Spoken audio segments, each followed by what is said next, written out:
Now they shift, and here comes Williams in the backfield to take the snap. He's got it, and he's in. Touchdown, Saraland. Final play of the first half. The Department of Human Resources touchdown.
Eyes low all the way to 20 with that chin tuck before you start to even come up at all.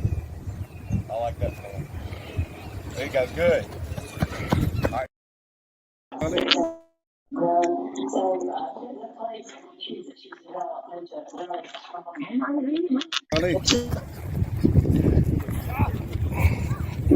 Touchdown. You can't.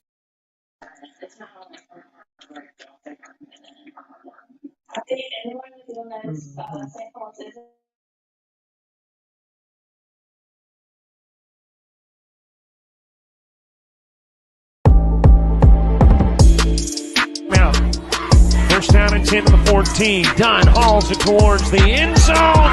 Tudor.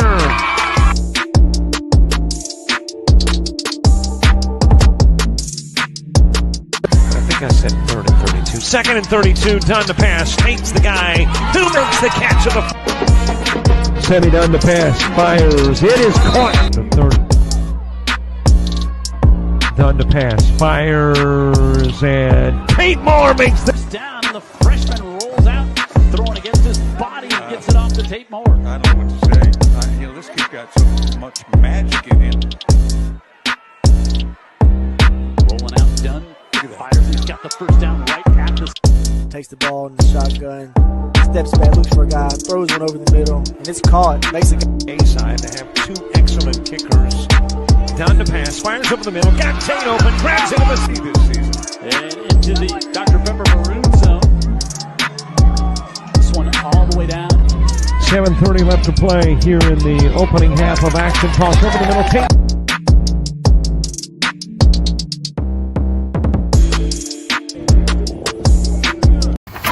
Oh, that was perfect.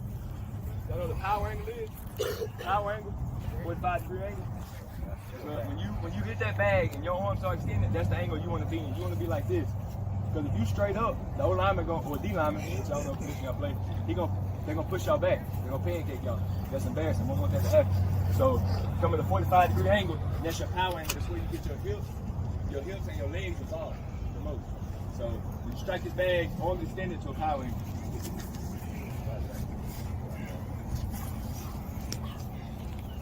Hit.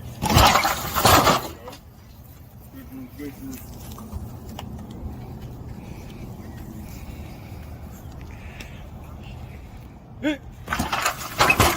Somebody came off late. Somebody came off late.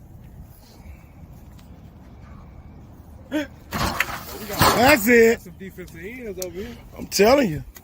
Cyril Lynn, Alabama. Spartan country. No. For the video. 35. We got Sarah Land by 35.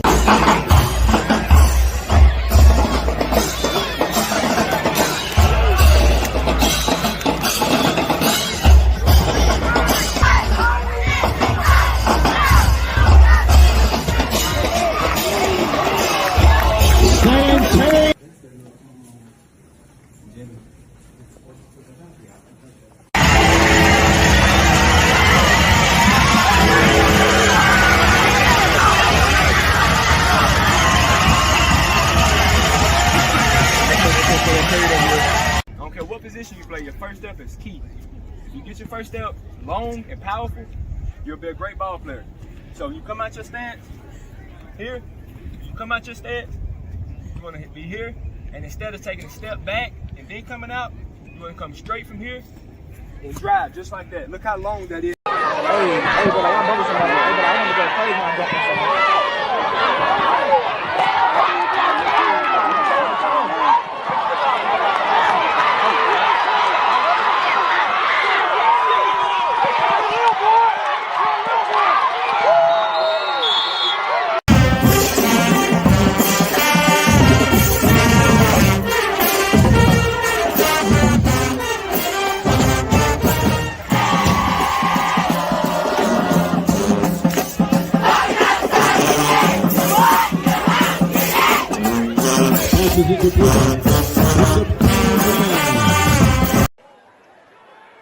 Lacey, this side, able to get it off to Ryan Williams. Williams answers right back with a...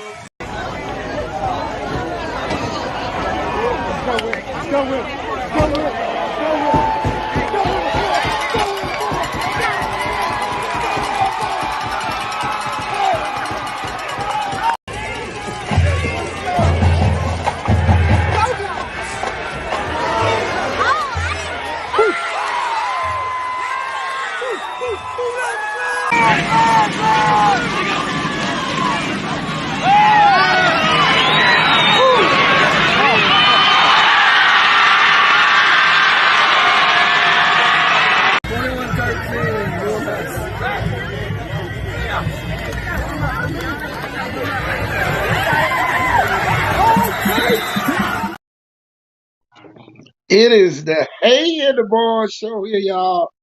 Y'all, I know y'all the extended version of the Icon Sport intro. Telling you, man, just a great intro, y'all. Y'all represent y'all schools. Telling you, Sarah Lane got a lot of plays on here. Hold on, let me get Jeff on. Hey, Jeff, Sarah Lane made a lot of highlights here on the Icon Sports Southeast show on last season. I can tell you that. Oh yeah, man, that was a human Coach, can you hear me? reel. Yeah, can you hear me? Hold on, let me get my volume up. Might be mine. Hold on. No, I may have to go back. Oh, I can hear. Come back. Yeah, I hear you now. Oh yeah. Sarah Land chick in the building. Wake up, Coach. Oh, he thought, look, I had my volume down by mistake, y'all. Y'all represent y'all schools. Coach will be right back. But man, what a great day here in this region. Wolfpack. Oviga Wolfpack. 913 VHS over there. Telling you. A lot of people don't know what that means. But the old Matty T Leopards. Telling you, checking in with us tonight. But them folks said, I'm gonna tell you, hey Miss Jones, I'm gonna tell you what they said. But y'all think y'all something, KT over there with y'all that blunt. That was the street committee telling everybody. KT over there with y'all that blunt. I'm gonna tell you this. Man, that's all I'm gonna say. Old Williamson Lions checking in. Y'all represent y'all schools tonight. Telling you. Over there across the track, right there off the track, over there on Dublin. Telling you. Don't make me ride to Maysville. Tell you. I remember back in the day, boy, they used to have a Maysville Shack, boy. Look here, boy, the best wings you ever ate. Telling you, boy. Man, look here. I can tell y'all this, man. I want to hear the Saraland band. Hold on, we got Jeff coming back with us. Wake up, Coach. Wake up, Coach. Tell you, man, ain't nothing like them highlights. Well, I went on a memory lane highlight too on that one. Oh yeah. Man, telling Man, you. some Took a of trip down KJ Lacy's memory deep balls, man. lane. Tell you, man. What you? Yeah. I'm gonna play one of these videos, man. Here it is. Touchdown. You can't. Boy, that's all I can show you. I ain't showing you no more. Yeah, that's all I need to see. KT, I said we've been like that regardless. Exactly. I'll tell you, boy. Here goes the thing, y'all. Street committee, boy, they working. Hey Jeff, I ought to give the street committee something to talk about tonight, but I ain't gonna do it. I ain't gonna give them nothing to talk about. They got Yeah, enough like on that. their plate. That's Telling funny. you. But I'm gonna tell you, man. Today, y'all, we broke down Spanish Fort, man. Whew. They got Juju.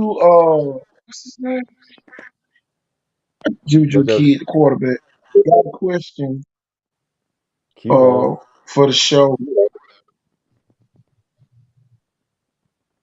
Oh, out of all the MCBS schools that receive new stadium, which schools have the best chance of actually making the playoffs and hosting a game at the new stadium? I can tell y'all this. I can tell y'all this. You ain't gonna want to go on 913 Wilson Ave.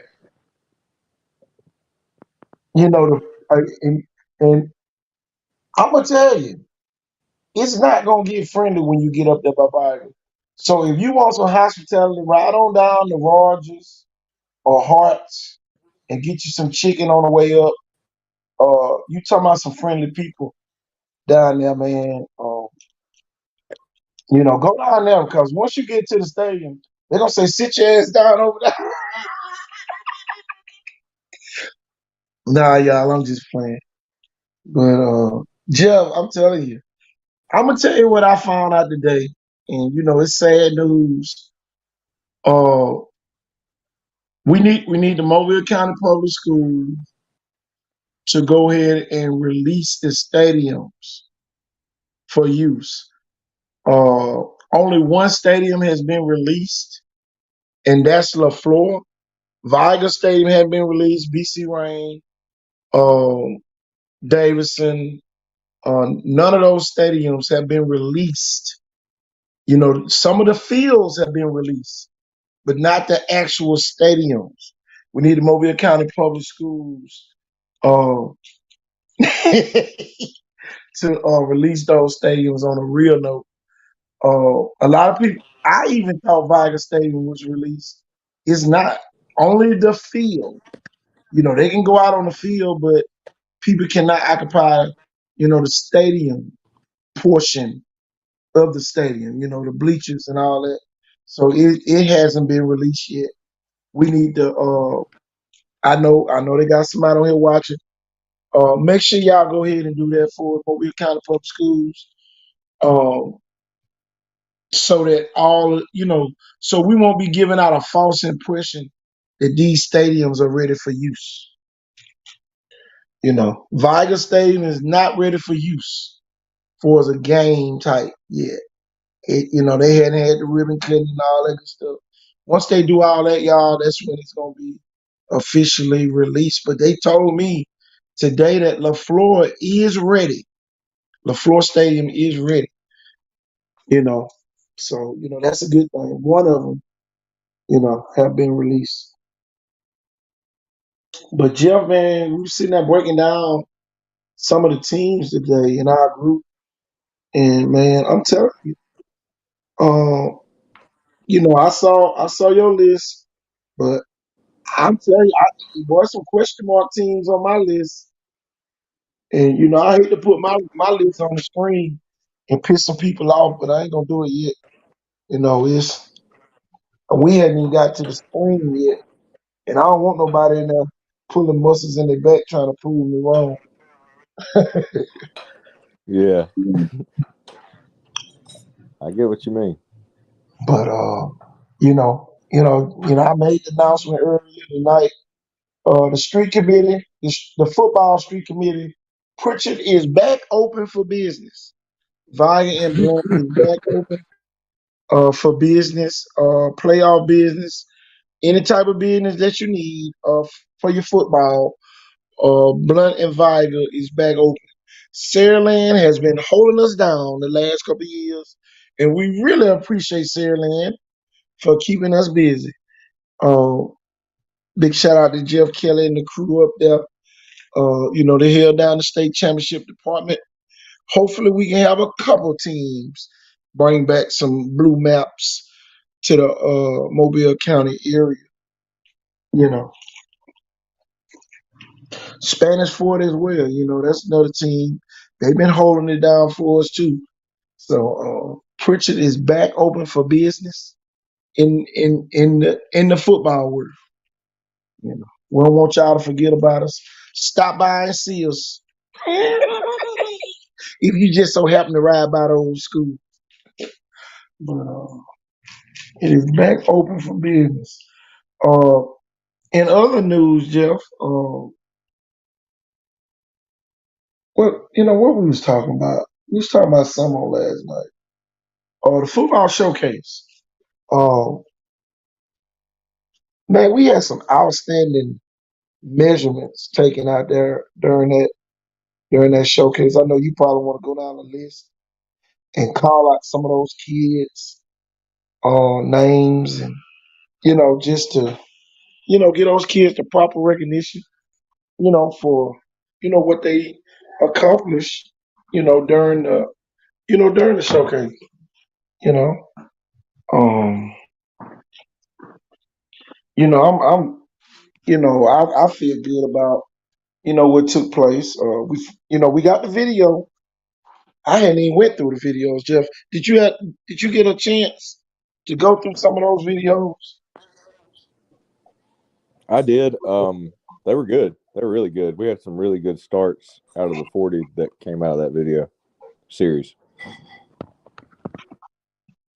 I think I got a couple though. Let me see. I think here's one right here. Yeah, they were real. They were.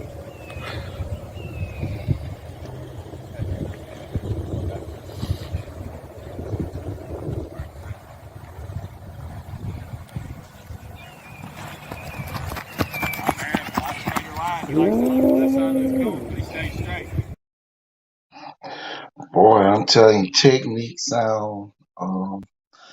Man, you do a great job with that, man. Oh yeah, coach. Thank you.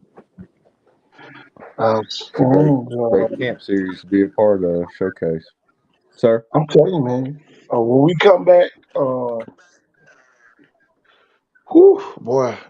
it's gonna be called the Hay in the Bone Showcase. That we gonna come back with right before. I thought that was the hay right there. The hay gonna be in the barn for the summer.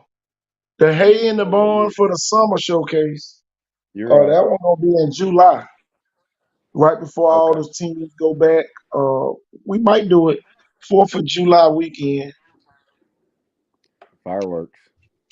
Hey, Five, we gotta get you on, man. For sure, Coach Five, we gotta get you on. Five, if you available, let us know. But Pritchard football is back in business. For everybody that didn't know, Flowers just committed to Mississippi State. Ooh.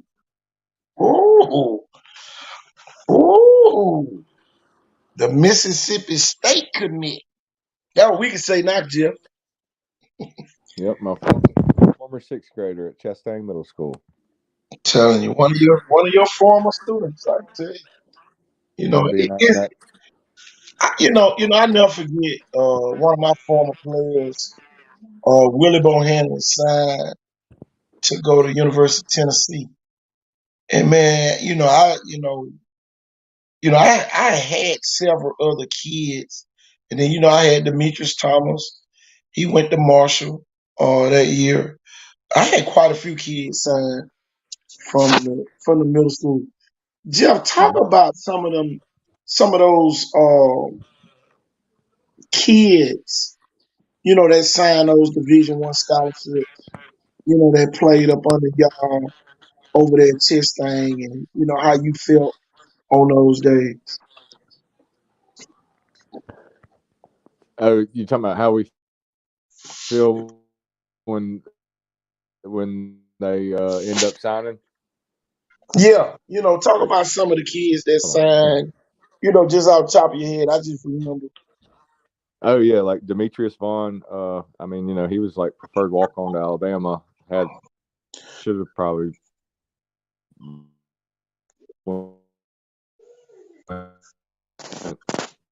to any D2 he wanted in the country to play for former NFL players that really wanted him. I mean, Brandon Rogers, I got a chance. That was one reason why I went to Viger his senior year was, to get a chance to coach him. And we had 8 kids signed that year, including kids. So that was, 3 of them were my linemen at offensive linemen at Viger that ended up signing with Lane. So, I mean, we got a lot of kids signed that year. It was more than anybody in the county. I think Murphy had 3, and everybody else kind of had like 1. But at Viger that year, that was Derek Scott's first year. That's at Foley now. So, Oh yeah. But man, I'm telling you, it's a great feeling, especially when you can, remember when they wasn't as good as they were when they signed. A lot of those kids, they were always in the upper echelon of top players. Anyway, so but those ones who had to work and get it out the mud, so to speak, and just had that work ethic, out of this world. And I never forget Willie Bohannon, man. That kid, a great, he was a great kid, and now he's a great coach, and trainer, and man, I'm telling you, strength and conditioning coach out there at Blunt, and yeah, he man, I'm does a telling great you, job. oh my God, just a great person, Yep. and Great role model for those the kids. kids. Oh yeah, man, the kids love him, and if any coach is out there and you taking away from your family to go pour into somebody else kids' lives, we commend y'all because man, I'm telling you, we don't walk in those shoes before, you know. But man, we got MGM 8 game of the year. Who playing MGM? Saraland playing MGM? Oh wow. Send us the schedule, Mr. Bird. Inbox it to me so we can get that out. And anybody else that got your schedules, start y'all. Let's get those schedules in so we can start putting them on the screen just like we did last year, and start breaking them down. Today, in our group, man, we had a great session breaking down schedules. And I'm gonna tell you this, Jeff, and everybody talking about Theodore gonna be a 2 seed, but Theodore has a tough last 3 games of the season. Saraland, Blunt, and St. Paul's to close out the season. And man, it's not gonna be easy. I can tell you that. With 3 region games, if Spanish Fort can win against Theodore, Man, Theodore might not make the playoffs, coach. Yeah, I You mean know, it's really a battle. If you watch the Saraland Spanish Fort game last year, and you know what both teams have coming back, and they were so young and so talented, and they've got most of all that coming back. Theodore lost a lot of great seniors. That those shoes are just really hard to fill. Blunt's got a lot of up and come young kids that are kind of going to be like that Saraland team from not last year, but maybe like the year before. People don't really know a lot about them, but maybe, and some kids are going to step up new for Spanish Fort. People don't really know about that are role players, and so St. Paul's, a lot of talent over there. Really, it's between Blunt, St. Paul's, and Theodore fighting for anywhere 3 and 4. yeah. Maybe 2 through 4, but it's just, of course, you think Saraland's a juggernaut. You got to respect them at 1. They're the defending state champion with most of their team coming back. But Spanish Fort, if you look at their roster and you watch the game from last year, that was a really close game for the first half. I mean, you kind of got to respect them to give them the 2 seed. Spanish Fort, and one thing about it, Spanish Fort got Fairhope and Blunt the first 2 games. So Yeah, that's kind we of gonna like the find out last how 3 good games. Spanish Fort is real quick. Yeah, that's like the last 3 games of the other schedule you were just talking about. Exactly. Really It's tough way always to the end the schedule. reverse. Because I know they got Saraland and Theodore somewhere up there, back-to-back weeks or something like that. But this year they got to travel to Theodore and play them. And this year Blunt is gonna have to go on the hill and play Spanish Fort. Actually Blunt comes out the gate with Viger and Spanish Fort. To start the season off. So See, that's tough. But you know what? The way I look at it is this: like, there's been a lot of teams, and you look at MGM last year. I'd probably want to go ahead and get those tough games out of the way. it can kind of hurt you. Think about what McGill and St. Paul's play early, and St. Paul beat McGill, and virtually just really just put them out the playoffs. Eventually put them out the playoffs. That was the game that put McGill out the playoffs, and they only scored 3 points in that game. Markel, you got time? Inbox me so I can send you the link so we can get you on. But For sure. I'm telling you, man, it's just y'all. It's a different dynamic this year. Y'all get us those schedules now, so we can talk about those schedules, break them down, just like we did last season. We need those schedules so we can start breaking things down. But man, I'm telling you, it's gonna be tough, and your schedule might be your enemy. Theodore down the stretch of the season starting getting injured, and ultimately put them out the playoffs. Braden Jenkins was nicked up, Will James was nicked up, and Saraland, got some kids back, for that Theodore game. Michael Smith came back, another phenomenal kid up there. Man, think about this, man. This is what Saraland has. You got Myron Duncan, a transfer from Blunt. You got C.D. Gill. You got Mike Smith. You got the Womble kid. You got the other big tight end kid. What's his name? From Central Dale. You got Ryan Williams. You got Sante McWilliams. KJ Lacey. And, I'm going to say this, Jeff, and, I'm going to make it public. Saraland is his own enemy. And right now, the only way Saraland can lose is it's gonna be Saraland related. It ain't, it's almost gonna be like you ran into your garage or something. Man, I'm telling you, the only enemy I see, I know it's a lot of parents up there with egos. I just hope they don't get in the way of what greatness that Saraland has up there. And we talked about this earlier. This is why I like Spanish Fort. The parents in Spanish Fort don't have those big egos. You know, if my kid is a role player, you better be the best role player in the state. And see, that's the difference.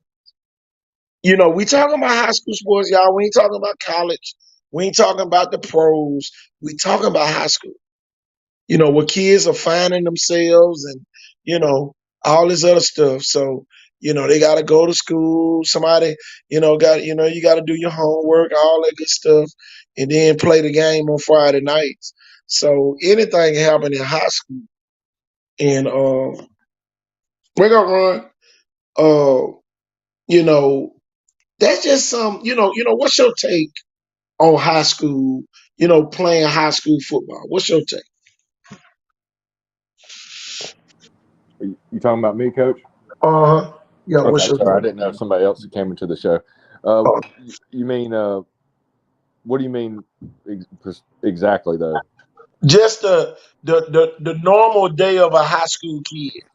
Oh, You oh, know, man. you know. Oh, you're talking about just like the daily life of a high school football player, man. Yes. Well, and depending on where you go to school, I mean, it's a lot on you, man. It's a lot on you if you're serious about it or even just part of the team.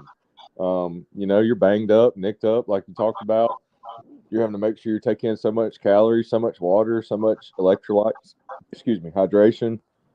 You know, you may be having to think that you want to attempt to earn a football scholarship and, you know, be in honors classes and you know, you got all kind of big tests coming up. You know, your girlfriend, she may be just, I don't know if she wants to, you know, date you anymore, or if y'all are going to go to the same school, and you know what I mean. But she don't know if she just wants to hang out with her friends now and not just be tied down because we're going into senior year and maybe we should just have fun. But you've been dating her 3 years, and I mean, man, there's all kind of stuff that happens to kids every day. Other kids that you wasn't expected. You know, every time you're doing something else now, they're just working. They're at a gym at their house, working out, doing whatever, you know, just grinding. And you know, there's gonna be some diamonds in the rough out there. But I can say this about, you know, we talk about culture matters, tradition matters. Well, the culture and tradition over at Spanish Fort is basically still Spanish Fort. They were expected to win even last year. So they're going to have a fire in them this year to be like, we can't let this happen again. Like, this was Saraland's first time. Like, look, we averaged 13 wins a year the last 10 years. It's time for us to get back on top, like when Tyler Johnson and his brother went to school here, and you want to win 3 out of 4. See, that's the thing everybody forgot about Spanish Fort.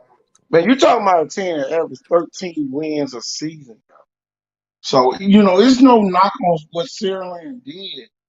It's more of you can't forget about the tradition. And that's one of our new hashtags. Tradition matters to us here at Icon Sport. We're not going to throw away the Blunts and the Vigors because they didn't make the playoffs. We're going to make you have to respect their name.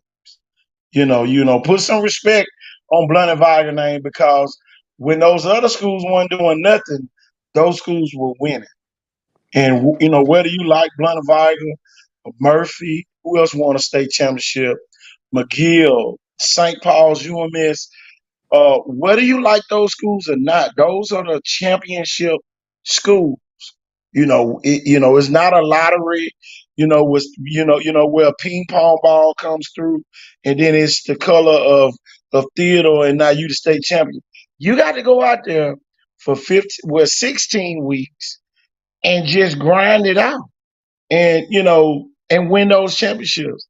I don't care what level. It can be 1A. Leroy won the 1A title, but Leroy had a tough task, just like Saraland. They lost to Murray, and then they had to come back and beat Murray to go to the state championship game. Same thing, Saraland lost to Theodore, but they had to come back and beat Theodore to go to the championship game. So at the end of the day, y'all, it doesn't matter. Tradition matters. Leroy has won his 5th state championship, and that's another school. Matter of fact, I got a picture of Leroy.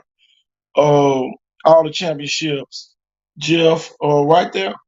They got all of them on the side of the school building. Leroy has won, including this year, it's the 6th championship for Leroy and 2 runner-up trophies. You know, you gotta put respect on their name. Jackson has won a state championship. Clark County has won state championship. Sweetwater is almost in double figures, I think, in championships. So you got to put a respect on those people names. Hillcrest Evergreen, Atmore, Escambia County. Yeah, they hadn't been winning, but Atmore has state championship trophies. T.R. Miller, Flomaton, state champions. So you know, we got to put respect on these people names, and tradition matters. You know, whether you like it or not. And Leroy proved that theory this season, winning the state championship at the end of the season. But what's your take on the tradition matters type deal, Jeff? Well, you could even look not too far back. You got to give credit where credit's due and brag on some kids. And don't forget about this kid. You know, he is playing college right now, and keep up with him because he could really be moving somewhere big in the next year or so. But, Mobile Christian beat Viger in the 2020 season.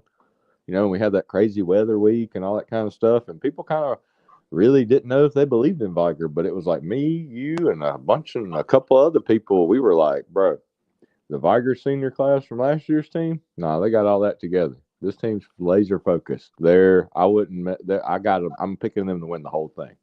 And sure enough, boy, did they. And they never thought they were supposed to have the few little hiccups of the year, what they did the year before.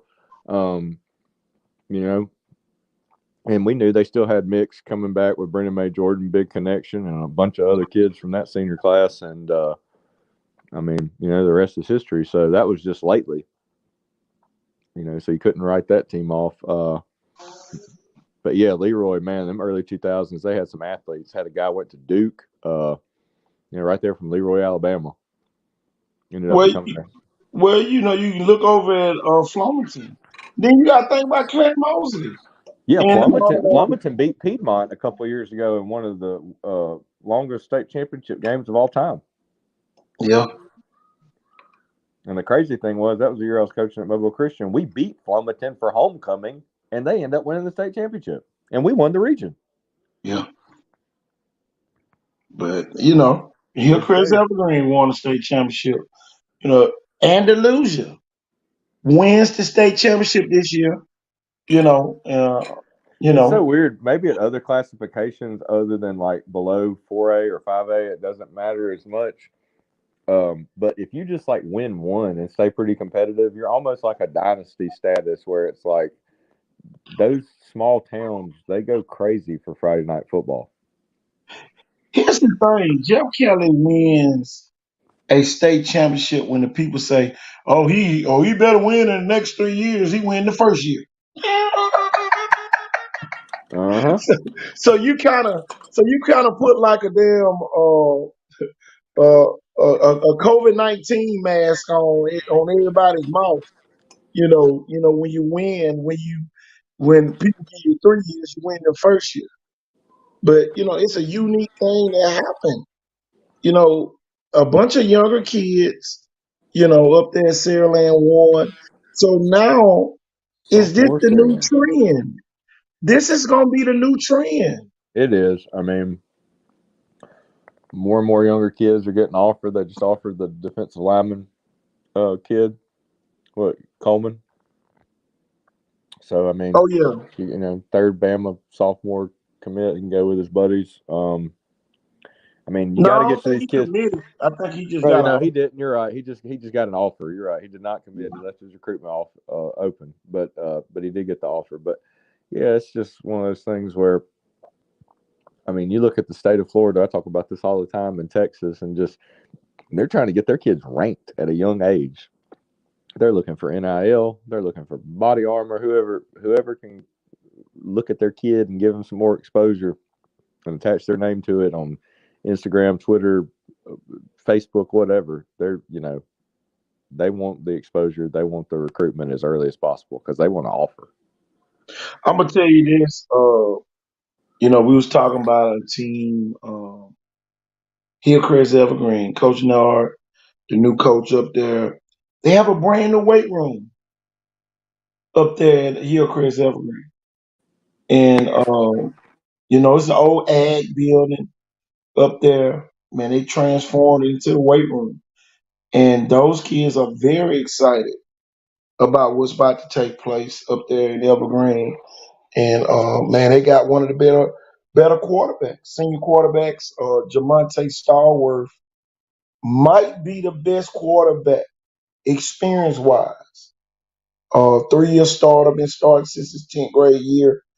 Far as the senior quarterbacks go, everybody hound Jared Hollins, but Jamonte Stallworth, a great athlete, took his team. In the year they didn't make the playoffs, they go to the Final Four in basketball.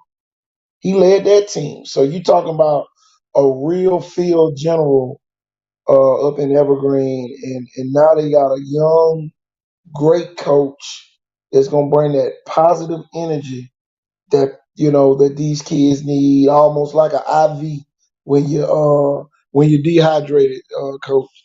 Man, it's a great coach here, and man, that's gonna be fun to say.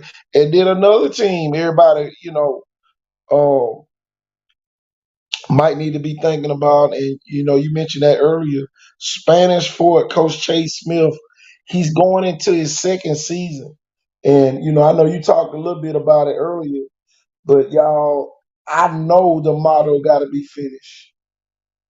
They lose 22-21 to Pike Road.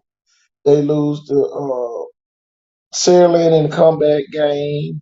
They lose to Theodore in the comeback game. So you talking about, and then the Fairhope game on the interception return for a touchdown. So man, you talking about 4 losses for a great team,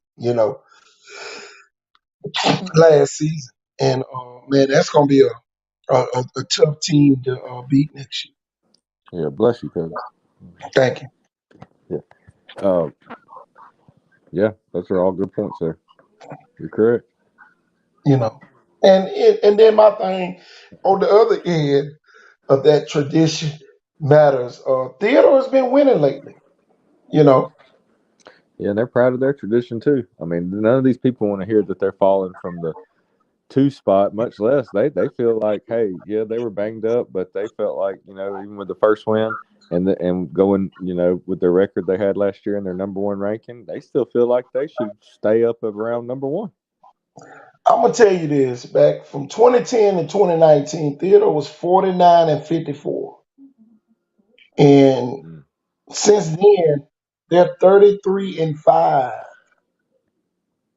Theodore is 33-5 since 2020, and they're building a tradition. And if anybody say, "Oh man, we've been winning," no, you ain't been winning. Winning is going to the state championship, coming back with a red or blue map. That's winning. You've been successful, but winning is bringing home one of those state trophies, either the red one or the blue one. And they hadn't been afforded that opportunity yet. Okay, now incoming Coach Steve Mass. What's the difference between Mass being there and Collier building a tradition where they was 33-5? Here we go again. In sports and life, it's what have you done for me lately? Yeah. You know what I'm saying? But clutch is clutch. But that's some big shoes to fill. Just like it's big shoes to fill for them seniors that aren't going to be there anymore, like the Will James and we can go Cameron on. Nelson. Yeah. Bendolph and I'm just having a problem. Braden Jenkins. I mean, on and on, more guys. Those are all. We could stop there though. Those are Landon Collier. Yeah, Landon Collier. That boy, he was lighting folks up out there, man. People had their head on a swivel, but that's a lot of kids to just try to be like, oh, we're going to you can't say those kids are going to be better. Are they going to be just as good? I'm gonna tell you this, and a lot of people don't give Coach Collier any credit, but Coach Collier comes up under that Rush Probst coaching tree, and a lot of people might not know that. I might have just a lot of people didn't know Coach Collier coached up under Coach Rush Probst. I don't know what happened, Coach. You echoing now. I said a lot of people didn't know that he coached up under him. Oh yeah, Probst. Yeah, we heard that part or whatnot, but yeah, the last 2 years especially, I've always respected him, but I really liked Collier. Like I started really liking, just the more I saw, the more I watched some games and went to some stuff. Like I loved his intensity. Definitely loved his intensity in the last year or two on a lot of different levels. But we need more coaches like that, man. He's real, and I think that's even why just his realness as a person got him to where he is, even moving on to another coaching gig at University of South Alabama. So good luck to him. God bless you, man, and thank you for all you ever did for the people at Theodore. I know I've coached at Hankins a couple of times and started my teaching career there. So part of just that community and growing up there for a few years in my life. Tip of the cap to you, sir. It was a great service you did to the community and the school.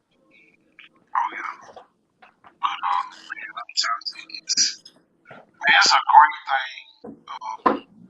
when coaches move on. And man, I gotta talk about this. How does it feel to be a Mobile County Public School assistant these days? Very few, if any, are moving up to be head coaches. So that's I know that's probably raising a lot of eyebrows of a lot of assistant coaches. And then some might say, "Well, I don't want to be an assistant head coach. I just want to coach." Some people say that, but deep down inside, I know some people might want to and be in charge of the program. Oh yeah, I mean, to each his own, man. I had dreams at one time of becoming a high school head coach, and I was a middle school head coach, and I was a top assistant on varsity at a couple of programs, but it just wasn't my time or something, and I got a different life now. I enjoy training, coaching the way I do, and scouting. Spending time with my family, and I think if maybe I was in another school system, it would have been a lot different. There's a lot of pressures that aren't winning football games that are part of being an employee and a teacher in Mobile County Public School System.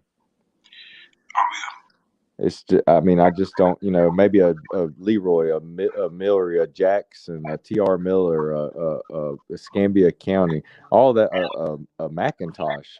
Man, a McIntosh nowadays is an old school coach's dream just because of the way the place is run. It's a man's man still type of place, country type of community where, everybody's really backing and supporting the football coaches and the head coach especially and backs what he says and does. Like he's almost like the father of the community.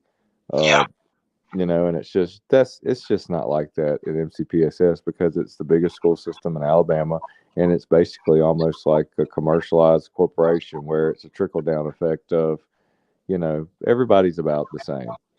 I mean, the head coach may have a little bit more at a school or whatever, but when it really comes down to it, it's like we've said before. Eventually, they're going to ask you if you had a varsity weight room class for, or say you taught driver's ed and you were the football coach. Something's going to happen where, you got like the third string lady principal asking you why the two kids were like play fighting in the back of the car.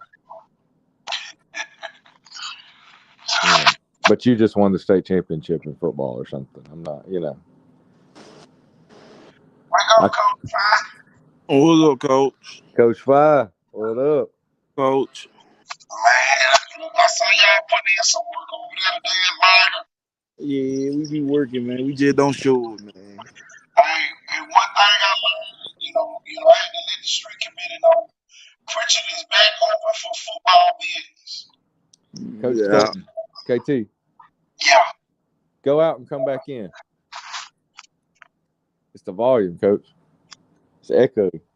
Yeah, I Yeah. gotta go. I'm in there. Okay, Let me go out. I'll be right back. Yeah, Coach Fine, what do they say? The quote was like, work in silence. Let your game talk your noise. There you go. Yeah, man. Y'all about that action. Y'all like beast mode over at Viger. It ain't like, hey, everybody knows this. Sometimes like what they call it, the calm before the storm. Man, what you say? A green cloud. Yeah, we just working, man. Sitting back, man. Yeah, I can't wait for the first game, man. I'm gonna make sure I wear my Viger Under Armour stuff from a couple of years ago and sit on the home side. They're right. Get there early. Shit, I'm already be there. He said he already gonna be there. Shit, I'm gonna be there all day long. Grill's gonna make some money that day. I can tell you that. You ain't lying. Hearts, man. Hearts and oh my Rogers, God, all that gonna make some money. Rogers, yeah. Sure. Yeah.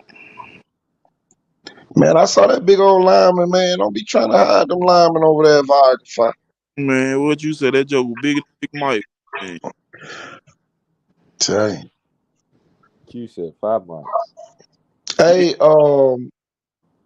so the running back from Saraland over there too. Yeah. Man, I'm finna get out this thing.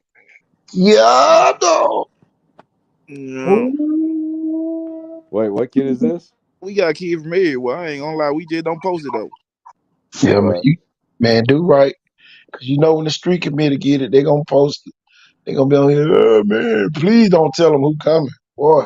Yeah. Boy, they blocking everybody from coming to preach it. Man.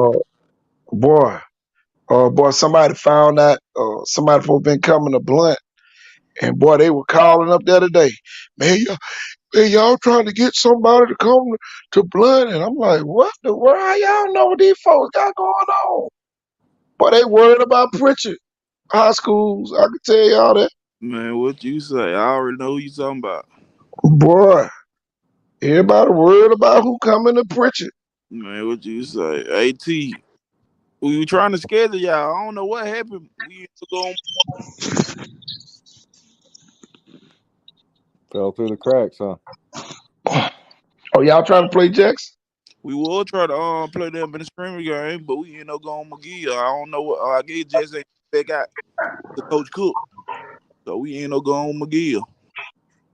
Tell them to call and play Blunt. Tell Jackson come play Blunt. Oh, Coach T, he said call and play Blunt. Mm-hmm. See if y'all can play Blunt. That'll be a good game. Jackson and Blunt. Yeah. That's an old rivalry too, 5. Back when both of them teams was in 5A, they used to play every year in the playoffs. Yeah. Yeah, call Coach Nelson. He probably that'll be a good look for both teams too. That'll be a good Ooh, boy, there'd be some college coaches out there, wouldn't it? Man, what you say? They're gonna be a good one now. Torres, man, we need to get you on the live for real, man, on a serious note. And talk about them offers. What do you got? Texas A&M 5? Yeah. Arkansas. Talking about Landon Duckworth, Jeff. Mm-hmm. Oh yeah, man, he's QB1. Yeah, he's the big kid for that class. I ain't left 8 miles po been advised. They my boy went back home. So Landon's what, class 26? Yeah. Yeah, he's the KJ Lacey, but taller, 26. Yeah. Wake up, coach. What it do? Got Kel on with us, y'all.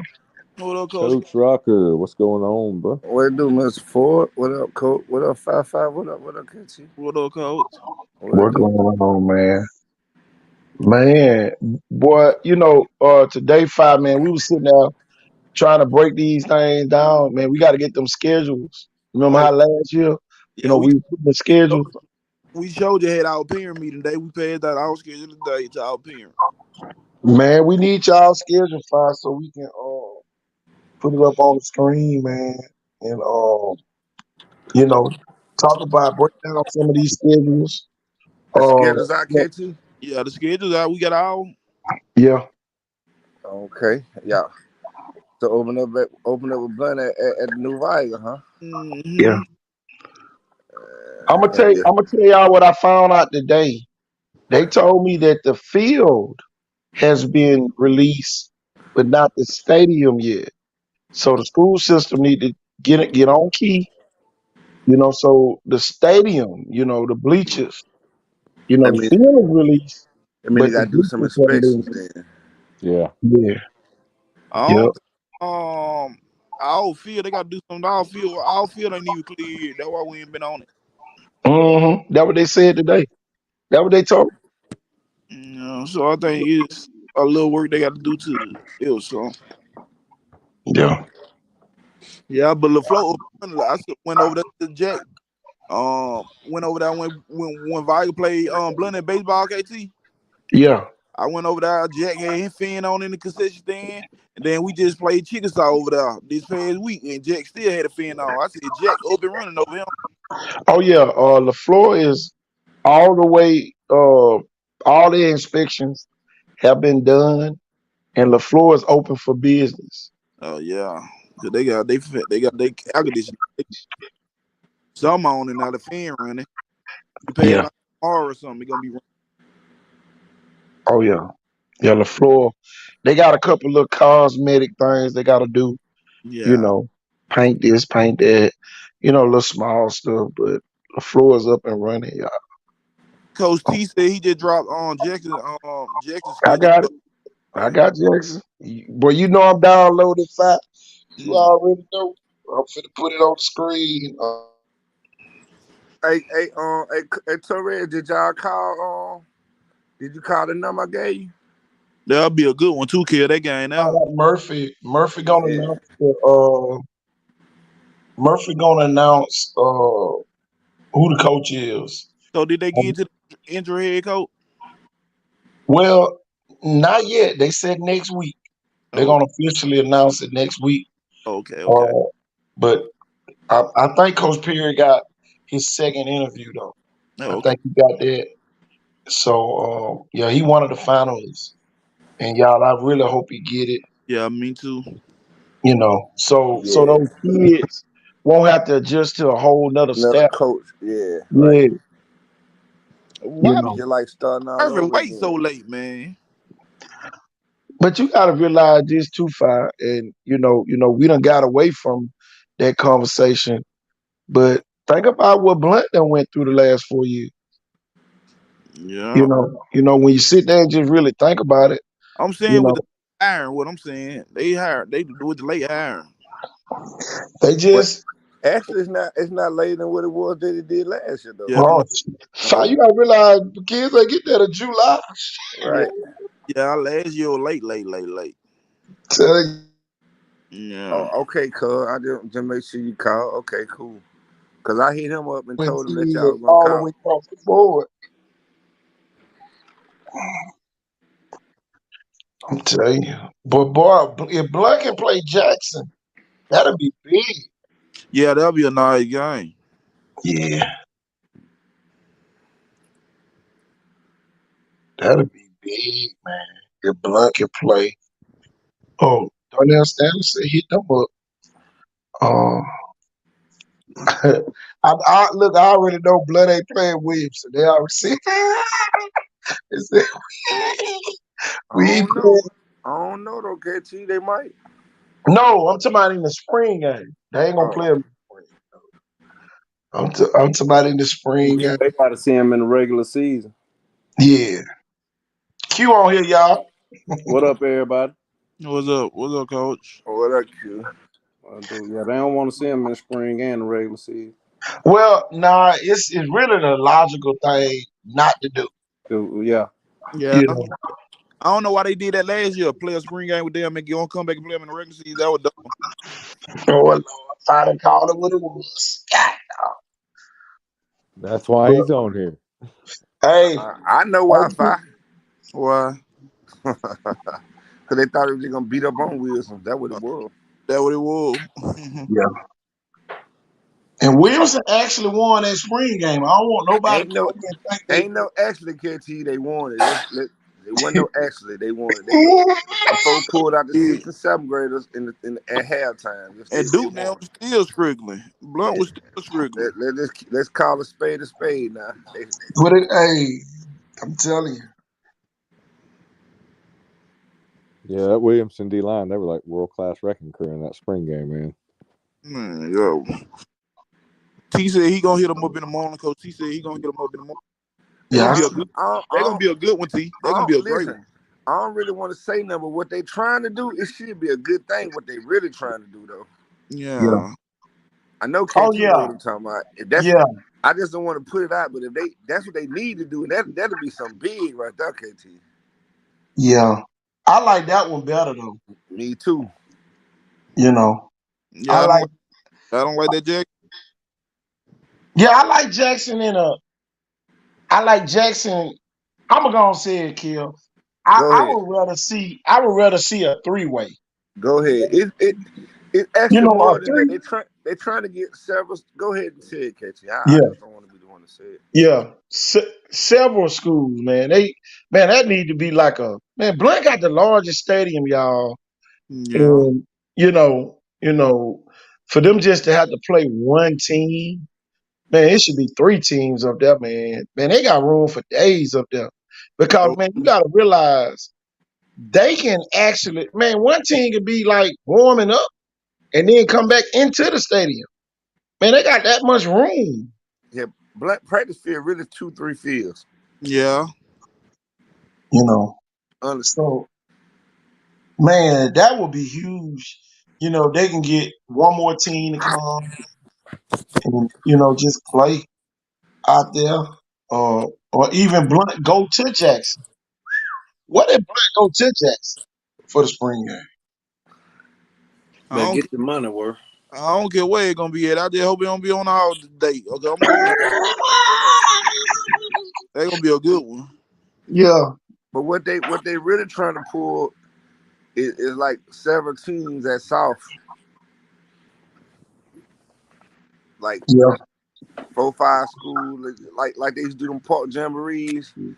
Everybody play, just that's what they really trying to do. Yeah. Yeah, Renee, y'all finna get turf. Yeah. Everybody play 3 possessions or 4 possessions. Well, 2 quarters.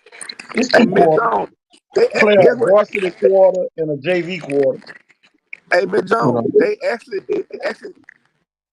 cut the grass and stuff today, and I know they were saying they was gonna start doing some work on it after the spring. Yeah. They need to throw them seeds. They just need some seeds down now. I prefer that they play possessions because you get the wrong coach, Somebody might phone hold the that ball up. the whole quarter. Somebody phone that up. Coach, schedule up so you get somebody. Hold on. So let me put Jackson's schedule on the screen. Yeah, somebody phone real bad right now.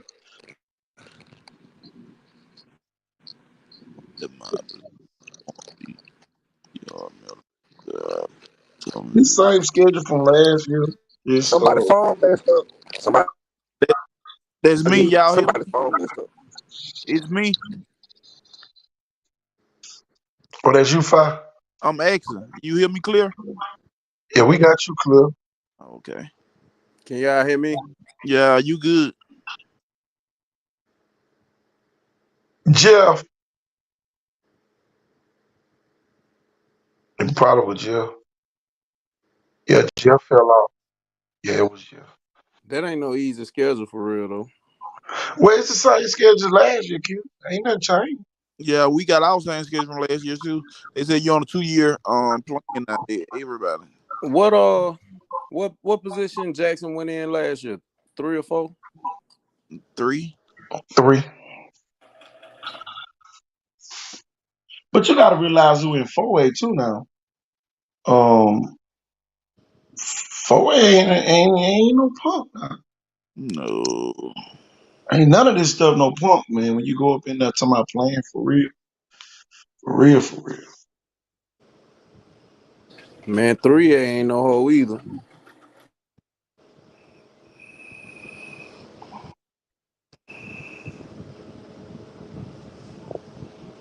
Yeah, man.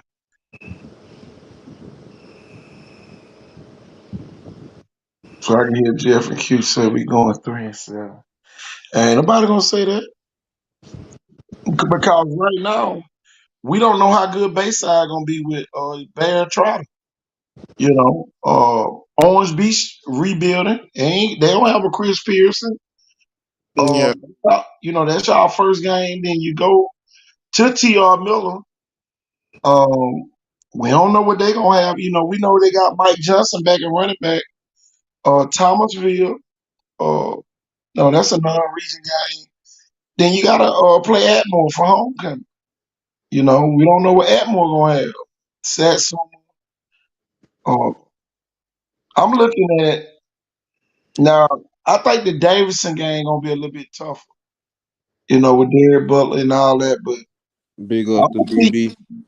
I don't see Jackson losing a game. 8-2, 8-2, 9-1, 8-2. I just see them losing the Davidson game because I don't know what St. Michael what they doing over there now. They lost a lot. Well, St. Michael running back. You know that boy was a freshman when he ran all of yards against Fire. Right, and he gave us hell. Yeah. I said 8-2, 9-1. Yeah. Thomasville returning a lot. That's gonna be a tough game. My fault. My phone went out, man. Yeah, so I'm looking at that Thomasville game as a toss-up. I think they can get by Orange Beach. TR Miller might be the class of the conference again. I like them against Bayside. I don't know about Thomasville. I like them against Escambia. I like them at Satsuma. You never know what Phillip Rivers got, man. Phillip Rivers gonna coach his ass off. Man, what you say? So, you know, I wouldn't pick that game. And I like them against Phillip Rivers got to go to Legion Field. Man, I don't think it mattered to Phillip and his brother really where he played. You know, I think them kids gonna be prepared no matter what. They always put up a good fight. Even if you score 60 on them, they gonna score 40 on you. Yeah. So I really like St. Michael's and what the Rivers brothers bring to the area. But I only see 3 or 4 tough games. Other than that, I really like Jackson. I like them to go in the playoffs ahead of what it was last year. Y'all, this might be the semifinal state championship team for Jackson this year. I can see Jackson going to the state championship game. I can see it. With that quarterback, I like my chance over anybody. Show do look good. Little bro hard. Now if he want to hear me say that, I love that kid. I think he might be top in the nation his senior year. Yeah. You got him and Sammy Dunn. They gonna play each other on September the 15th. 15th. Yeah. Him and Sammy Dunn gonna play in that game. And y'all, those are 2 of the top 2026 quarterbacks in the country. Yeah. You know, so that's gonna be interesting right there. You know, within itself. But man, it's gonna be fun. Oh, they come to Davidson. They come to Davidson on the 26th. Yeah, they're gonna be in the new stadium out there. They're gonna have a handful with DB9, I tell you that. Yeah, that running back from Davidson, he the real deal. Yeah. I hope he's gonna commit those. And then you know, West Mobile by Davidson like the hood. So they gonna have they little routed section over there too at Davidson. For them home games. You know. Oh yeah, you better park in Lafayette Square if you want your car. You better park at the Lip and hope McGill playing. Nah, you better park it. You fuck around parking in the neighborhood around. Okay, you better park at the Lip and hope that McGill playing. Park at the driver license play. Yeah, that probably they gonna be able to park at, but I'm telling you, Lafayette Square. Man, boy, that's gonna be a crazy atmosphere out there.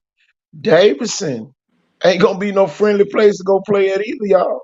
Now you got to park at the Festival Center and walk. Davidson was real young last year too.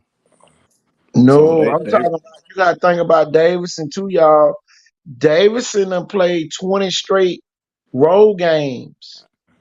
20 straight, y'all. They've been at Baker. Their home games was at Baker, so they've been on the road 20 straight, games. Viger been on that long because they won state, but but Davidson been on the road forever, y'all, and now that neighborhood is gonna get something positive for them to go to on a Friday night. Instead of shooting at each other over there, I'm telling you, boy, you really trying to go to the grave. Go out there by Davidson. I can tell you that. Tell you, boy, it's gonna be interesting. Hey, Coach Hill. What I do? Hey, man, I remember Coach T now came to the park. I always liked the Coach T son. Boy, Sean used to get on folks' head. I knew that kid was going to be good, though. Say that again? When Coach T was coaching at the park, and Sean used to give Coach T hell, boy, but I knew Coach T son was going to be great. Man, I knew it when we played against them in Panama City. That little boy gave us hell when we was at West Mobile and he was at Jackson. Shit, I knew then he was gonna be hell. I used to always tell Coach T, I'm with you, Coach. I seen him throwing at practice. I went up there and he about 3 inches taller than everybody, just flicking that thing 50 yards in the air. I knew he was gonna be something then last year when I seen me and Coach Buju sitting out there. And I'm talking about he just catching, just not even taking the drop back, just throwing them just 50 yards in there. So he got a cannon. I'm gonna tell y'all, man, one of my favorite places to visit is Jackson. What you tailgate, but I'm telling you, man. They know how to tailgate damn it there, though. I'm talking about from the principal all the way down, y'all. I'm talking about hospitality out this world up there in Jackson, man. And man, those kids, they deserve all the recognition that they can get. And man, we're gonna do a whole lot better job this year of getting up there to see those kids, because last year we had kind of drop off because we was, doing something a little different with the 50-yard line deal. And at a lot of these schools. So y'all, we definitely got to get up to Jackson and check them out as much as we can. Okay, send it to me, Torres, so we get it on here. But man, I got it. Oh, Lord, I got the video. Who won the Thomasville Jackson game last year? Thomasville. Shit, Thomasville returning to everybody but McQuarrie. Thomasville gonna be hell, y'all. Yeah. Oh man, fuck that girl. Yeah, fuck that bit. But Thomasville, I'm trying to tell you. Don't sleep on Thomasville. I thought they won 12-7. He said they did. They won? Oh yeah. Yeah, but I thought Thomasville won. I know it was the time, but Thomasville lost that game. Yeah, I thought it was like 12-14. So I mean, 20-14, something like that. Yeah. Thomasville was undefeated most of the beginning of the season, though. I think they went 3 or 4 in a row before they lost. Y'all, here go the video of Landon Duckworth. Here you go.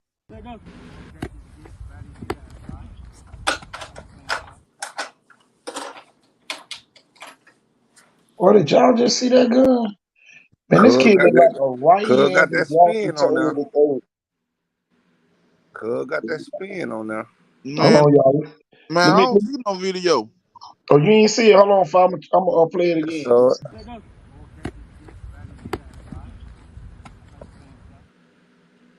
But that boy, you ain't seen lead. That boy got a spin on that ball. He got a spin on the 5-5. Yeah, I always knew Landon gonna be hard though. I remember we played them at Panama City back in like 2017. He was Jackson. I was at West Mobile with Sunshine though, man. He gave us the bid and we won, but he was hard.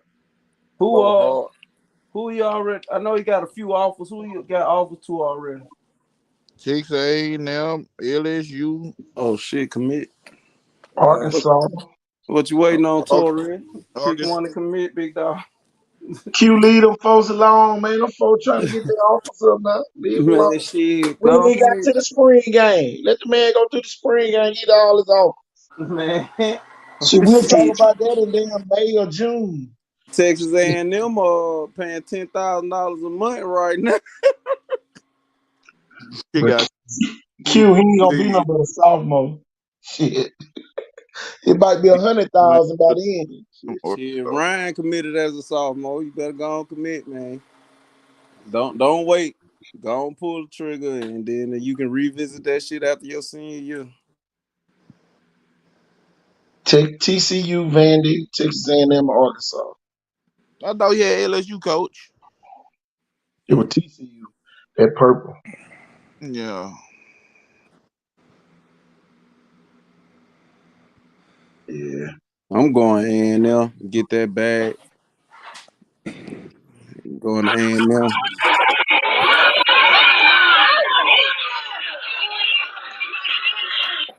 I'm sitting here, boy. Jimbo Fisher, I think. Yeah. Yeah. Shit, he know what to do with a number one quarterback. Go on out there and go first round, first pick. You hit me, Chetman. The offers don't stop. They just getting more aggressive. Mm-hmm. Exactly. Wait till you commit. Y'all commit to Texas A&M right now. Y'all gonna be a 4-star. Me and Chetman, Big Mike lost all that weight and got a seat pack, didn't it? Big Mike. Well, y'all got to see Big Mike. Big Mike got a seat pack. I saw him today with his shirt off.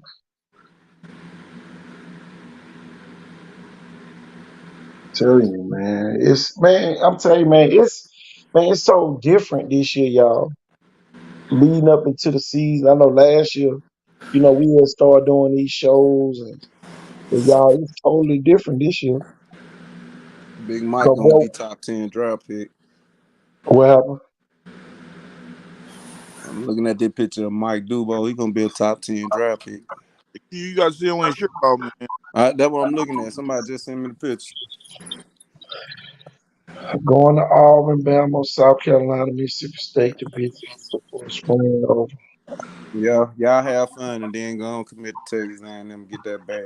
I know on Friday, but we going to Jacksonville State Friday. I'm gonna quit my job, come work for Torre. As soon as he commit to Texas A&M.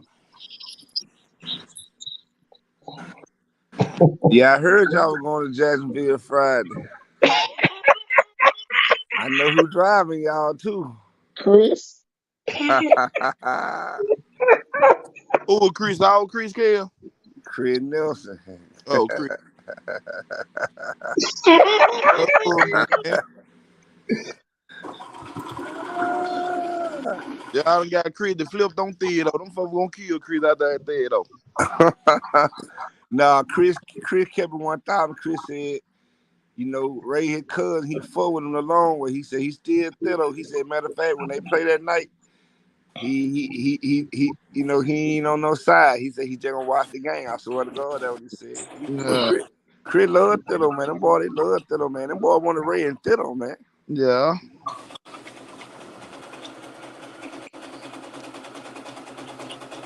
Yeah, boy, you do me wrong, boy. Every time you cook, I know y'all have leftovers. Man, spaghetti good the next day, 5-5. Man, that's when it's at its best. That smothered potatoes, which I had the other day too. With that Salisbury steak, that homemade, man, 5. Get what? It was so good, 5-5. Ooh. You talking about? I'm gonna call you when I get home, Coach. I really forgot to call. But you packing. You packing today. Yeah, to go to New Orleans. I had to catch my flight. How your trip was? Oh man, loved it, man. Yeah. I'm going back in July. I'm going somewhere in July. Say where your next trip gonna be at? Probably DR somewhere. Yeah. Hey, Ken, go on inbox me about 200. Huh? Go on inbox me about 200. That's all you need. That's it.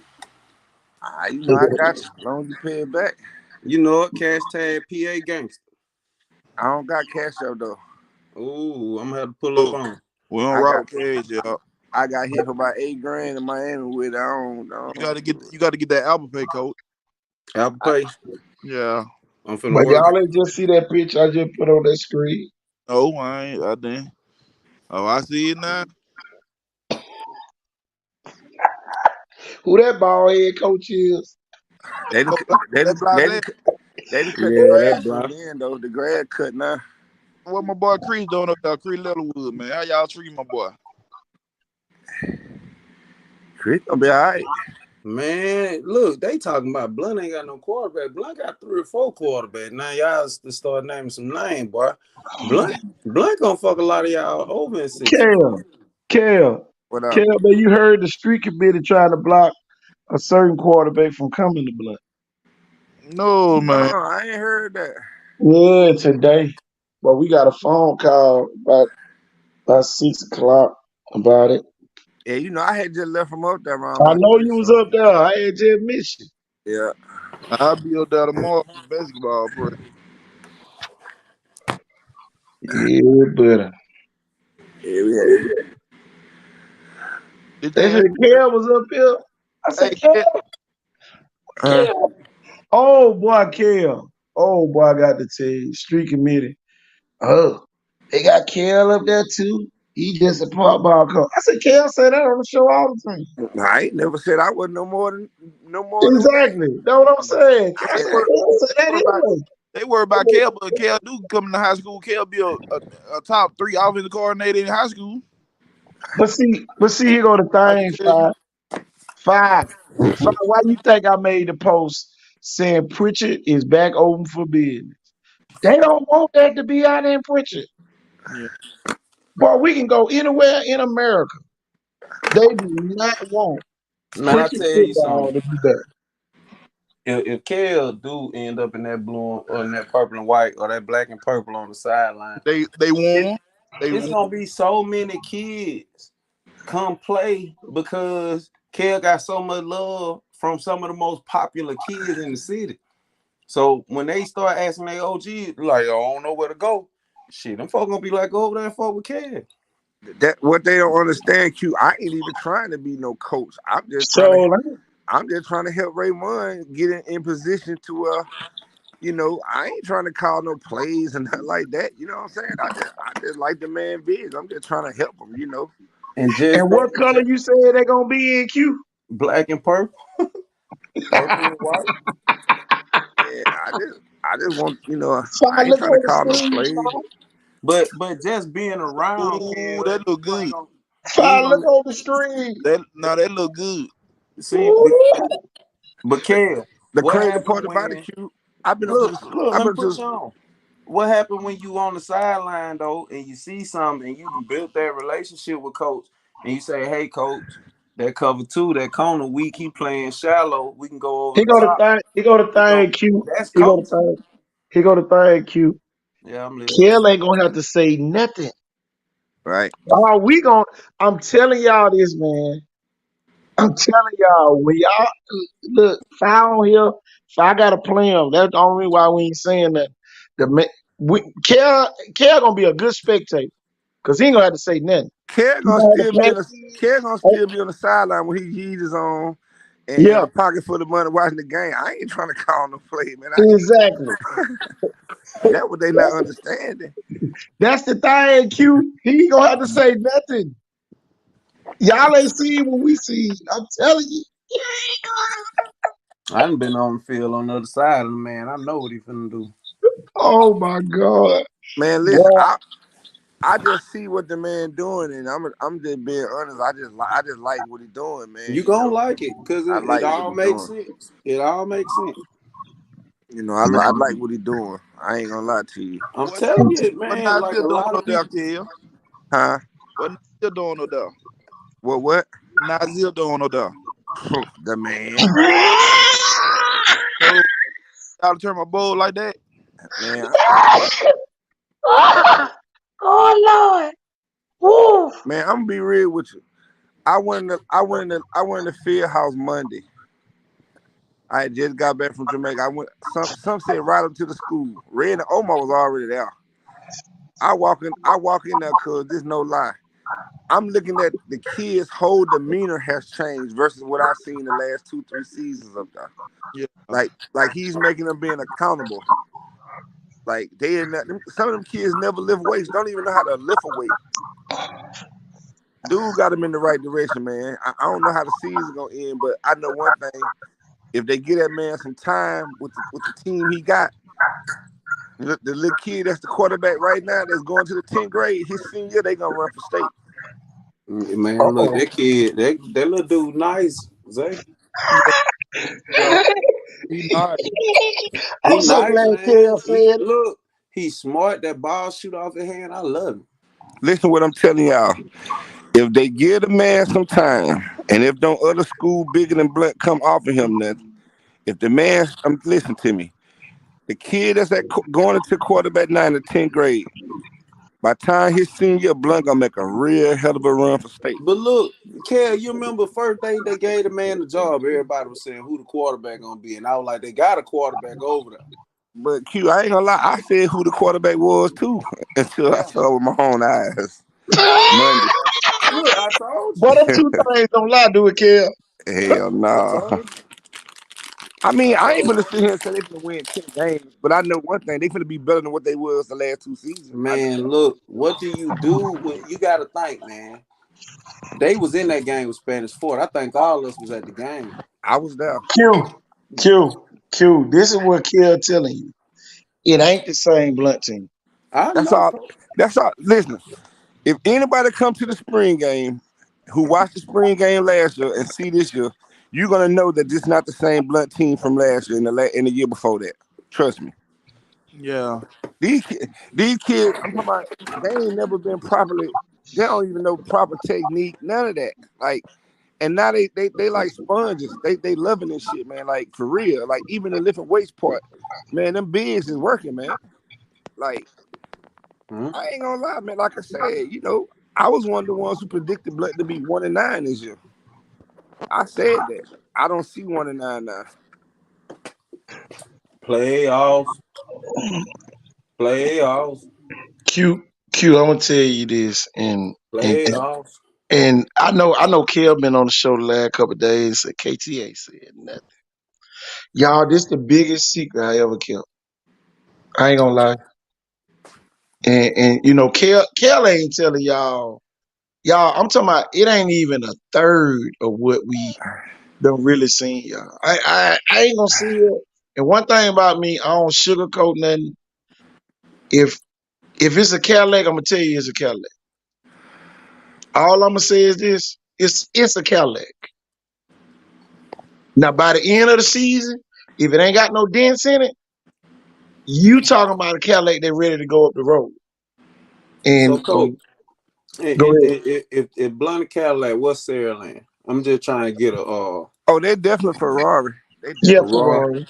They're definitely Ferrari. They definitely. But you got to realize, something foreign. Blunt was a Buick last year. I like your analogy, Q. Something foreign. I love that. I had to come back, man. Y'all was talking about my boy Zay, man. These kids putting in work. Oh, Jeff, you been working with him? Mm-hmm. At the showcase.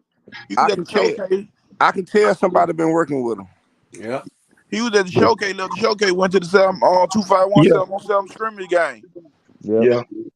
I met him at the first 251 practice, and he contacted me on Twitter. I'm about to get some cleats, man. I don't even know him. Watch this throw right here, Kel. Watch this throw, y'all. He's one of the hardest working kids I've ever met. He threw at the showcase, man. Watch this throw. I can't see it. Touchdown. I think you got the icon screen up, KT. You can't see it. You got to press the tap the song. Tap the song gonna pop up. Yeah, hit sound off or whatever when it comes up. Touchdown.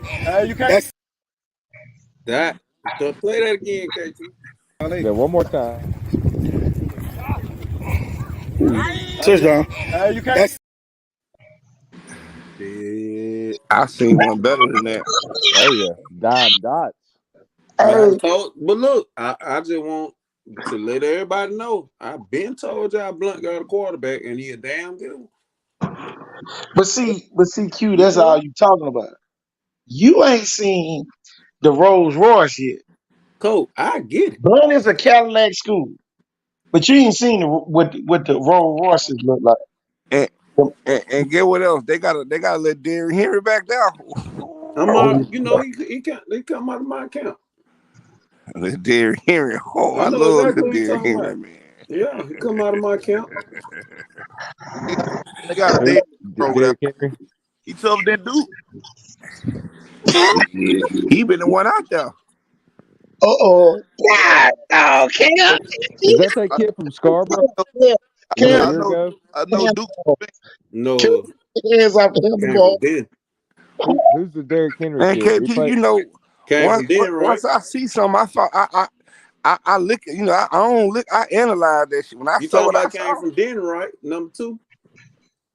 I don't know what school he come from. I don't know where he come from. Nah, he came from Clark. No, this kid here came from Clark.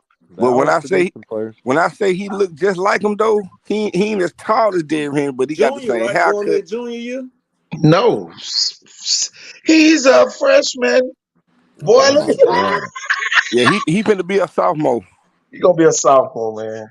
Oh my God. Man, listen, they young, man. Listen. On some real shit, they young. That's what I say. By the time they junior, senior year, them folks gonna be making a real run. Yeah, people don't even know what Scarborough's had the last 2-3 years, including Chastain kids.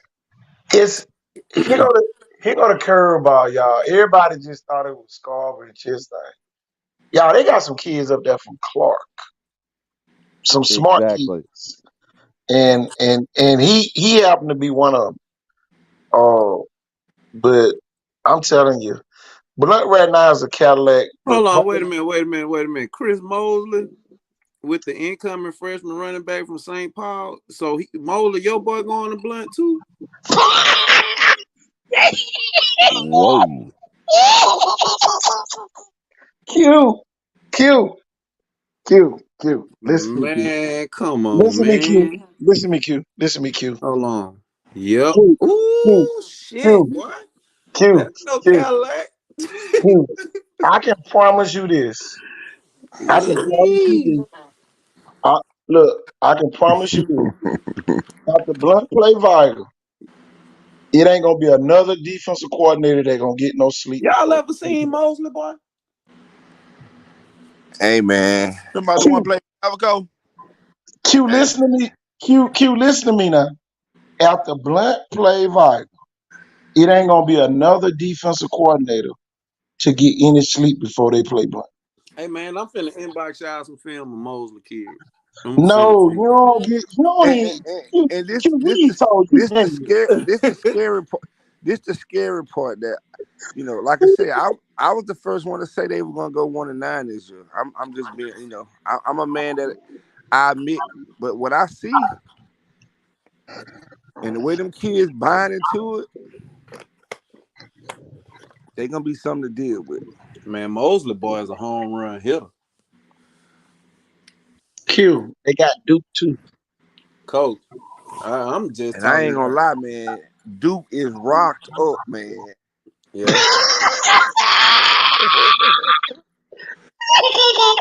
It's illegal. I ain't gonna lie, man. They gonna be all right. Shut it down, Kale. Too many people watching. Oh my God. Man, look. They're not gonna be 1-9, and they're gonna be better than what they were last year. Mosley boy coming to play. I'm telling you that off the rip. Y'all, I ain't hear you. I said you scratching that, and he took like that. I gotta see the one. Man, I got the 5. That dude he's the one. The freshman running back started 2 games last year. But y'all don't even understand. I swear y'all don't. Q, me and Kel just trying to keep it as basic cable as possible. What we gave y'all, the information we gave y'all, man, it's so PG-13. We ain't get rated off. Yeah, I get it. I'm talking about. That's right. We talking in proper English. We ain't got dirty with it yet, Q. I get it.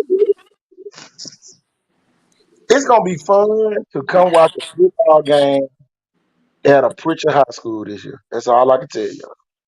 That I ain't bloody gonna lie, man. I can't wait till the Blood and Viger, man. I oh can't wait.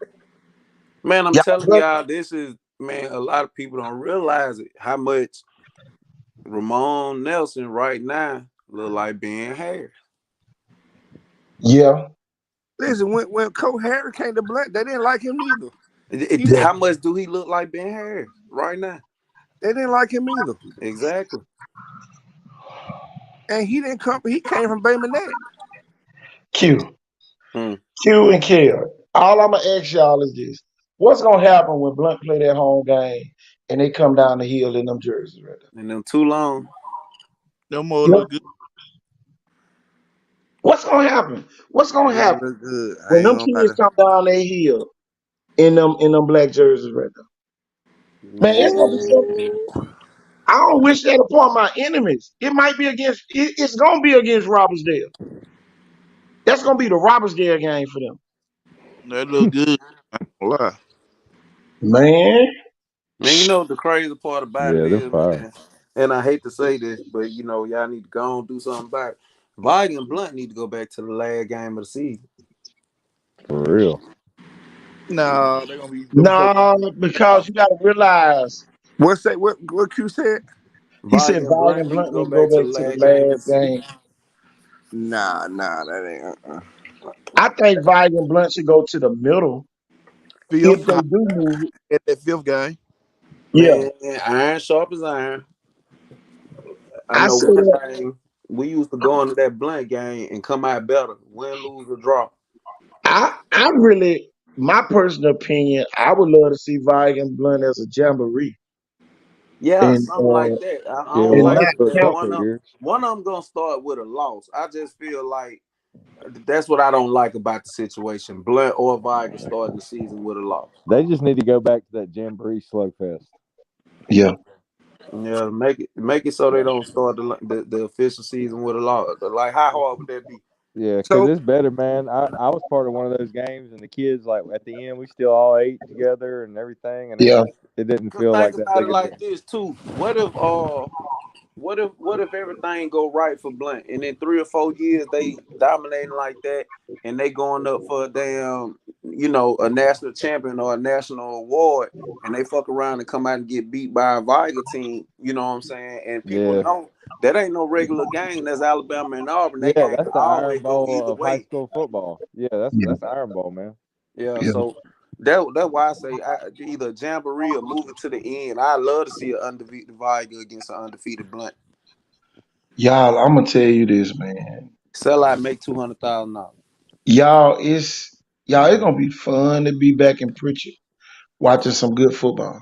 I swear it is. I love going to Saraland. I love going to theater. But y'all, it's gonna be fun back in Pritchard watching some good football game. Man, Chris Mosley boy go over there. Even no matter where he end up, man, that's a diaper dandy of a kid, man. That's probably the biggest pickup they could have. You know what, Kel? I was sitting here thinking about that. You know, Blunt won 12 track championships. Oh yeah, indoor and outdoor. Magnificent Seven. Yeah. I remember Flay. You remember Flay? Yeah, I remember Flay from about the Remember third. Flay? Yeah. Oh, What you seen him lately? I remember he had went to the Marines and shit. I ain't seen him in a bunch of years. No, I ain't so. I see me and sister graduated.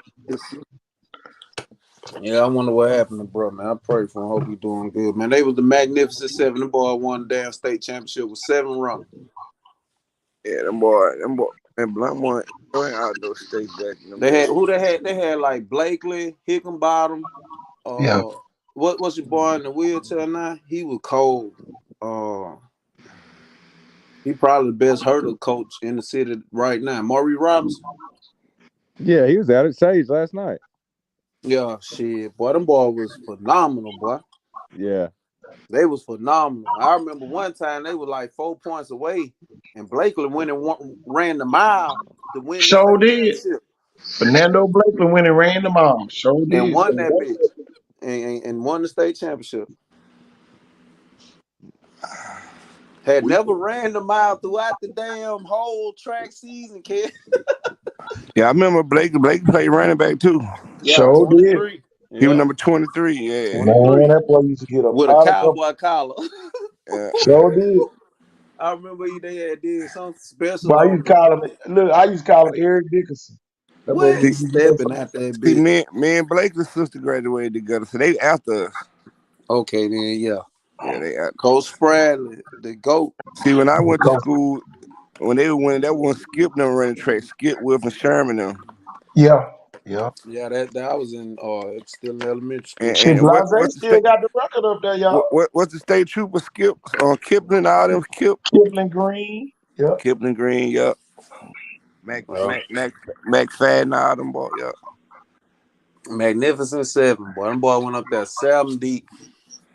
They ain't even take the cheese wagon. They took 2 cars. I'm gonna go to the track meet this week up there and say they got next week. They got a middle school track meet tomorrow up there at Black. Yeah, the middle school. I'm gonna push up tomorrow. Oh yeah, my boy finna win 100 and 200, hand down, gonna blow everybody out. For what? I'm gonna pull up there tomorrow. Duke. Yeah, he took. I'm gonna pull up there tomorrow, then I'm gonna go to see that 251 at Ladd tomorrow night. Well, they scrimmage. Yeah, they scrimmage tomorrow at Ladd at 6, right? Yeah, supposed to be scrimmage in GCA. I heard at 5. I heard it's supposed to start at 5. I'm trying to get that little. Yeah. Coach Spradley was the GOAT. Coach Spradley did it, what, 45 years? I want to go and check out a couple of my boys, man. Oh, yeah. Hey, KT, you got to tell me, you got to inbox me about that 6 o'clock thing you were talking about. When? What day? Say you got a phone call around about 6 o'clock? Oh, yeah. Yeah, cuz tomorrow, that 251 is at Ladd at 5 tomorrow. Pull up, they'll let you play. Yeah. I take somebody's position out that motherfucker. Yeah, pull up, Torre. Call me afterward. I put you into a book. Pull up if y'all want to play. I mean, that's what I was told, Torres, at 5. Listen. Oh, he said Landon play GCA. Oh, okay. I don't know if they play. I just know they got at 5 tomorrow. I don't know if they play. I don't know what time it is. I just know they play tomorrow. I didn't know they got some at. Thought it was next week. Nah, I got an inbox. They said tomorrow at 5. I mean, maybe they amongst each other. I don't know. I'm just going. I got back in football mode now, so I just want to pull up. Yeah, I went to the last one they played GCA. Is Ryan running this year? I know he got a lot going on. Just he gonna run. Yeah, he running. Hey, I'm glad you said Ryan's name. Now, Ryan just went to Phoenix this weekend. One of them kids that I was talking about last week, CJ Hurd, he played with Ryan now. That kid got like 30 offers too. Man, CJ Hurd buzzing out in uniform. Bobo called me, said I tried to tell them. He said that nigga buzzing out the uniform. Said that's ain't who got I was talking about on the show last week. That's who I was talking about. They might don't know him, but that nigga different. That nigga different. That boy work hard. Yeah. What position he play? He played linebacker. Oh, they moved him to linebacker? Yeah, well, they about moving to safety now, but he was linebacker last year. But do y'all realize what's going on in Phoenix, Arizona, though? With like how the high school set up, it's really like 13 high schools in all of Phoenix, but it's like 4 high schools, and they don't have no restriction. And everybody who want to, play football go to them 4 high schools, and it's a hotbed right now. Phoenix, Arizona. Them 4 high schools got 100 D1 recruits. I'm gonna tell you this, and with what's going on, it would be a travesty if those kids get out there and like it. And kids are kids, but it'll be a travesty for Sterling if them kids get out there and like it. I ain't gonna lie, I've been thinking about that all day today. Get out when like what, Coach? And like Arizona, and not want to come back. They love it. They finna go back. NIL a motherfucker, Q. Yeah. Yeah. And see, those states let you get the NILs. Well, that's what I'm saying. Arizona right now is setting the standard on high school football.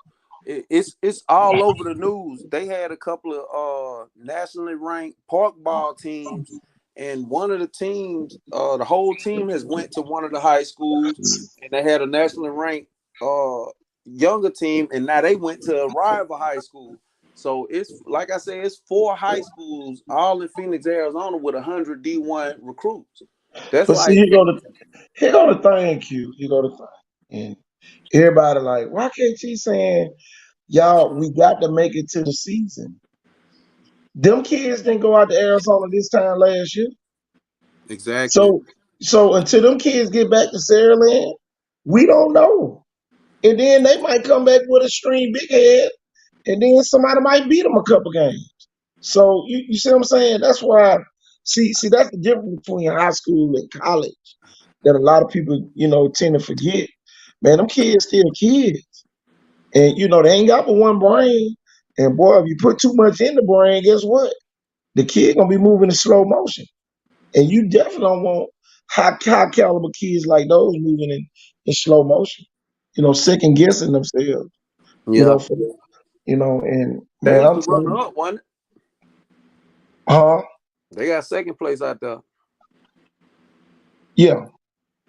March 16th, Care Adelaide will be there with GCA. That's Okay, next week. That's next weekend. Then. All right. That's during the week, ain't it? Yeah, that's Yeah, next that's on the Wednesday. Thursday. The 16th is a Wednesday. Oh, Thursday. Oh, it's Thursday. Okay. Yeah, next Thursday. They'll be out there. Oh, I'll be there. I work in Mobile on Thursday. But my thing is, we dealing with really a foreign country. And one thing that I've seen around here, we'll let people from the outside come in and get a kid quicker than we'll let the people on the inside get a kid. And, that's kind of dangerous. What we also got to stop is our boys going all over hell and creation training. Like before the combine, we got to get them boys to start coming back training in Mobile. We got the same facilities and the same resources that they got in Miami and LA and everywhere else. Nah, we don't got quite what they got though, Q. We got to stop saying that though, because we and the reason why I say no, we you gotta kind tell of the do. truth. Nah, They Q got though. Exos. But think about it. Them kids ain't listen. They going to them places because it's more than just them going. They still going to compete. Those kids. I mean, it's trust me. I get what you're saying, but when them kids leave college getting ready for the pro combine and draft day, trust me, they going to the right places. the boy who just ran 4.3 flat from McGill. from McGill, he trained in Mobile. Yeah, but you know who been training him though? That's what I'm trying to tell you. We got the same trainers in Mobile. We don't have the facilities and stuff like that though. We really do though. That's what I'm saying. Where besides quarterback country? Quarterback country ain't even in the race when we start talking about facilities. Well, where else we got those kind of facilities? You got the Parisian School of Speed over there. You got right here you got you asked me a question, let me answer. You got the CrossFit place right over here in Midtown. You got you got Saraland, you got South Alabama, you got Mobile College, you got everything you need right there, right here. We got those places, but they're not set up. This is what I'm saying. Mm-hmm. They don't got those kind of trainers and shit at them places like the other places do though. So we got a few trainers here. That's what I'm saying. We really do though, Kev. They've already proven themselves. I ain't trying to just put everybody's business out there, but Lectron train the kid from McGill. Lectron is world class, bro. Yeah, he don't broadcast himself, and there's other trainers on the Eastern Shore. I'm not disagreeing with y'all. I'm not saying it's not places for that. I'm not, but I'm just saying it. Well, there ain't no place for no offensive lineman, defensive lineman down here. All I'm saying is this. That's not true either. That's not true either. Think about this though. What you can go get defensive line work at you down here?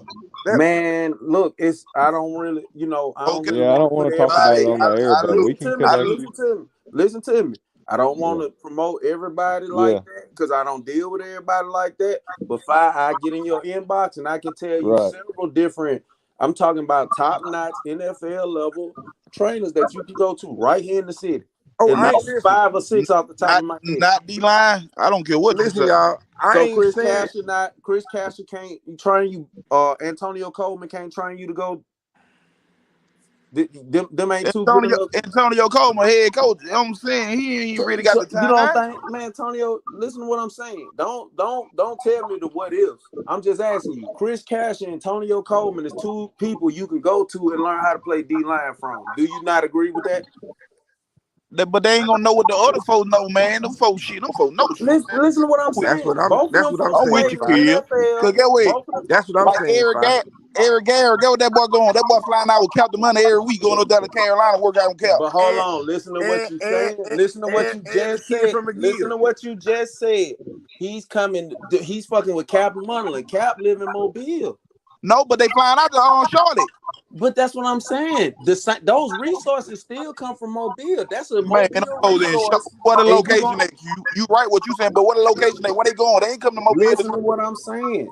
If you get with Jamarcus Russell and you want to play quarterback and he's sending you to Texas A&M and train, that's a Mobile resource. That's a Mobile connection. That's what I'm telling you. No matter what level you want to go to, we got the resources right here in Mobile to get you anywhere you want to go. We're not disagreeing with you on that aspect, Q, but what I'm saying is the facilities, the working with the other NFL up-and-coming players, they not down here like that. That's what we're saying. That's all I'm saying. I was up there with Noodle, man. Noodle was in Pensacola, man. That man working out with what the running back from Georgia.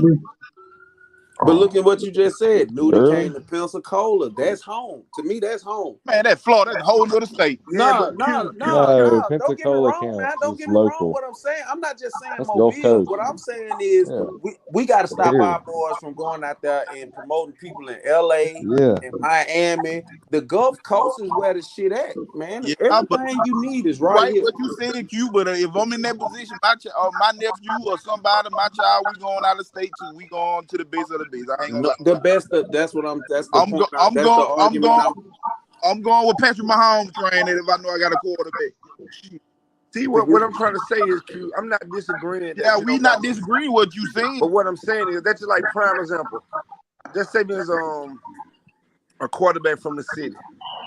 He might want to go with Bryce and all the rest of them where they going. You see what I'm saying? Yeah, that's where you're gonna get fucked up at, man. You gotta do something. This is what I'm saying. If you go train with somebody else, or you there and there's 3 or 4 people working with the same guy, this man is working with 3 or 4 people. You can come down. Listen to what I'm saying. Now let me finish. You can come to Mobile and have 3 or 4 NFL players working with you. You see what I'm saying? You can. It's nothing to go over there and talk to Phillip Rivers. Who just committed? KJ Lacey, the hottest quarterback I think around. So let's say KJ Lacey. KJ Lacey commit to Alabama and he ready to go to the NFL. Man, he got Jamarcus Russell over there. He got Phillip Rivers over there. He got quarterback country right there. He got everything and every resource in the world. Right some of these kids he going all the way back home. Where his mama from to go train? Who? KJ. I don't even know what we're talking about. I'm saying, I know he be taking trips somewhere going train, but I'm saying he go home, Ohio or something. Yeah. Well, look, he got ties to Ohio, didn't go home. That's great. But what I'm saying is everything he need is right here. You right. Yeah. We ain't disagreeing on that. You're 100% right. We train with Torrin over there. We not disagreeing, but what I'm saying is prime example. Okay, you just named several quarterback coaches in the city. All of them are great quarterbacks, but do they got a fleet of quarterbacks that they train and get ready for the NFL right now? I don't feel like you need a fleet of quarterbacks. One does. That's your opinion, though. See, that's your opinion. We ain't talking about what the NFL thinking, though. We The talking about the NFL might NFL, want to Q. see everybody in one spot. Q. The Then you go, NFL. and then you know that they have those type of dates, and you know when NFL those likes dates Mobile. gonna be, Yeah. and you know who those agents are. You know what I'm saying? All right. So Prime I example. get that. That's what it's all about. It's what the agent wants you to do. Prime example. Jeff have built the name of himself training kids, right? Yeah. Okay. Right. Oh, so my point exactly. I feel like I can do the same shit Jeff do, but guess what? Jeff more known for doing it. So guess what? I'm gonna send my child to Jeff instead of me. You see what I'm saying? That's what these people doing. I There you go. respect all that, but the thing, the only narrative that I'm trying to get is more people come out. It's 23 players in the combine from Alabama, more than any other state. All right, but not from Mobile though. Q. No, but it's 23 from Alabama. You right, know what I'm saying? But what I'm saying, but Bryce Young come from Alabama College, but he's from California. No, I'm talking about kids from Alabama. It's Okay. more kids. But in how the many combine. from Mobile though? How many from Mobile? I don't know. So I don't know. okay. So the only person I know from Mobile that was just in the combine was the kid from McGill. That's the only kid that I know. So you got MJ from Murphy. Okay, I'm just saying name some more so I know. I don't know, but I know Alabama has more kids from Alabama than any other state. But what I'm saying, and I think this is the second year in a row. Here go the thing too, Q. Here go the other thing you got to realize. You might not want to come back to Alabama till you get your contract. And then when you do come back to Alabama, you ain't gonna want certain people to know you here. Because, you know, it's still Alabama. You're At right. the end of the day. You know what I'm saying? So, you know, I you think got that's the narrative that I'm trying to get away from. The kid just came and had a successful camp and went and tore the combine up, working out from Mobile. Only thing I'm saying is, okay, how about this? The same kid that the city never really got behind that kid either, though. Q. Yeah. You know, who is the city? The right people had to get behind him. He's gonna go in the damn first round. Listen to what I'm saying, Q. This kid travels was different from a lot of kids. This kid went JUCO first. Nobody wasn't studying this kid. He went JUCO first, went to Maryland. Yeah.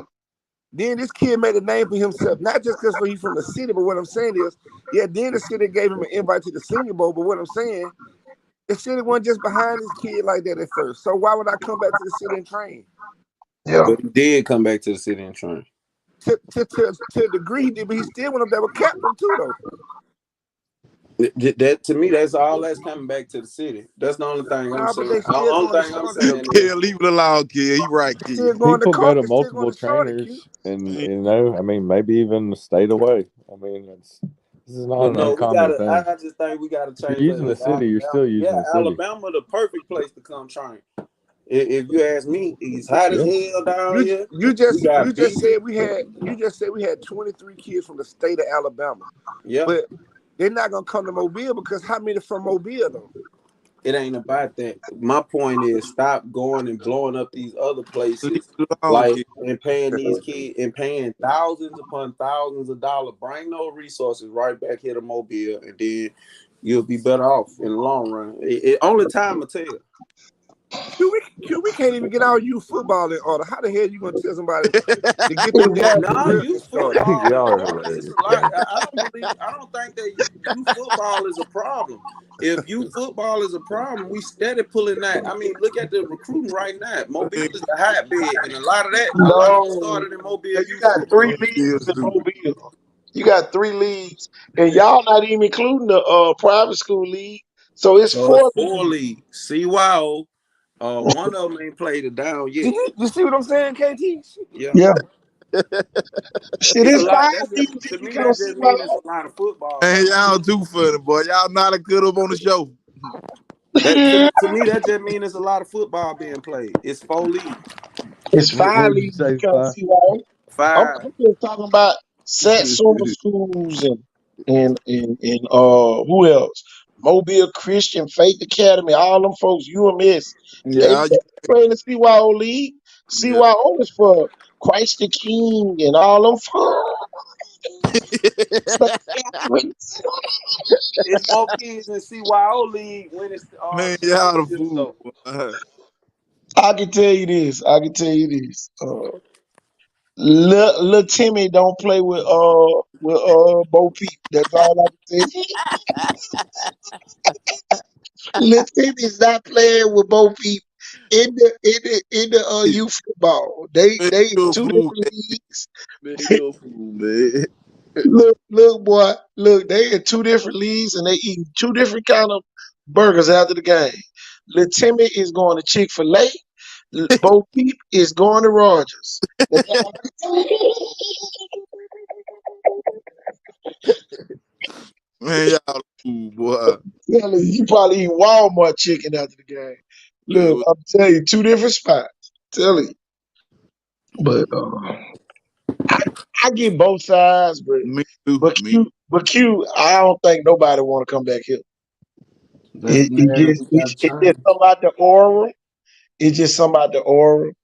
And my thing is this: a lot of adults get in their feelings, so that's why a lot of the kids don't want to come back. That's why I keep telling y'all we need to cut down on the confusion that goes around the kids. The kids see a lot of confusion, so now when we That's kill the the main confusion, thing. they gonna want to come back. They gonna love coming back. Man, these kids hate to come back here because you got adults arguing about some of the simplest stuff. People mad because you cussed out Blaine Clausell. Adults mad that you cussed out another man. So if people mad about that, just imagine what they get mad about at the park. Oh boy, but little Pookie should have had 31 carries. He had 25. What you say? Always something to argue about. Saraland won a state championship, and some of the parents thought some of their kids should have did more. So it's never a pleasing moment, and the kids hate it. The kids really hate it. That part of it. But they love the game.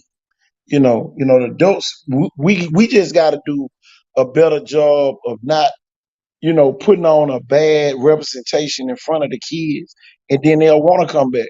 Let them kids go to China and train. I don't care where the hell they train, as long as they make it. What you say? But we got to create environments. Now Viger got turf. Maybe somebody can come use Viger. Here go another thing. We got a lot of schools. We got a lot of schools that don't even let their own players train them. I want to Showed up. talk about that. Think about this. More kids go up to Blunt. The dog gonna work on their basketball than anywhere else. But Baker got the nerve to not play Blunt.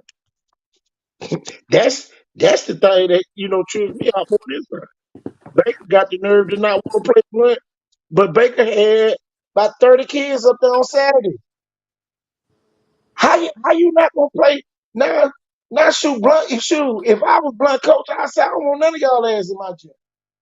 Go to Baker and play AAU ball. You know what I'm saying? But that's the part that I can tell what I was mad about. But that right there what burns me up too. Our facility is good enough for your kids to come train, but they ain't good enough for you to come play. What you say? That's the elephant in the room. And then the only coaches get away with it are the white coaches. A Man, black coach couldn't do that. man, A what black you coach could have said, "Nah, I ain't gonna play y'all." Man, they would have called the school board and everywhere else to make sure that y'all played. But it is what it is, y'all, and we allow this stuff to happen. And then he go to Magic Words 5. We ain't got what a race got to do with it until they get fixed. It's a race problem. Yeah, Cottontail called for Pope job after they went over there and beat them. Yeah, but nobody. It's certain things that we get ridiculed for that we allow other people to pass. A lot of people might not think Armstrong is a good coach at Baker, but guess what? Every time LaFleur coach lose, what they say, man, he can't coach. But don't nobody say that about the coach at Baker. Man, what you say? Don't Man, nobody say about that when he blow a 17-point lead over at Blunt. Don't nobody say nothing about McGill coach. He blowed a 12-point lead.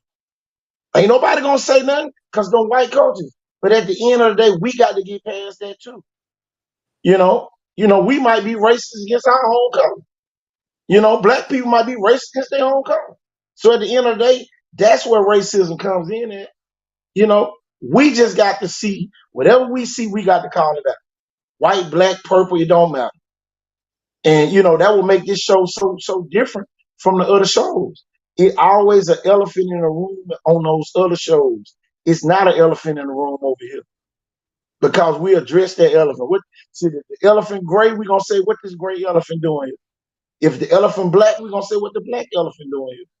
But at the end of the day, we ain't gonna let it stand in the room and act like it don't exist. It ain't nowhere in the hell McGill and Baker shouldn't be playing. And both of them probably gonna have a better team. But it's no reason why, if that coach call you for a game, you should say, yeah, we're gonna play home and away. End of discussion. But we allow these This the people. year the goddamn play blunt. He lost so much. Exactly. This the year to play. Look, I'm like said, that's why Baker would never win. And then now people, they're not gonna like it. You know what I'm saying? People don't like people that dodge. This is competitive. How can you say you the best team and you don't play one of the best teams in the city? But you'll go to Huntsville, you'll go to Nashville, you'll go to Priceville, you'll go anywhere else but to Pritchett, to 8 Mile to play them folks. That's crazy. The biggest game we done ever had in the last 10 years, now it's not going to happen the next year. Yeah, that's crazy. Something wrong with that. That's why them kids don't want to come back with you. That's why them kids don't want. Man, the kids tell the real story. If we got kids that don't want to come back, it's for a reason. Somebody mistreated them, or they saw somebody. Be coming back though. They are, man, the kids watching when you think they ain't watching. Man, it's kids on this show right now watching them. It's people on here right now know, oh boy, they got a whole new crew of people on here now. How many viewers we got right now? That's confusion though. That's confusion. Whether we like it or not, it's confusion. It's confusion because now they got to pick a side. Kids should never have to pick a side. I've been doing this 27 years. Kids should never have to pick a side. They shouldn't even know it's two sides. They should just know one side. It shouldn't be a black side and a white side. It should be the right side, RIGHT. And that's what people don't want to talk about. And kids shouldn't have to say, I'm going to go to Baker so I get treated better than the kids at Blunt. No.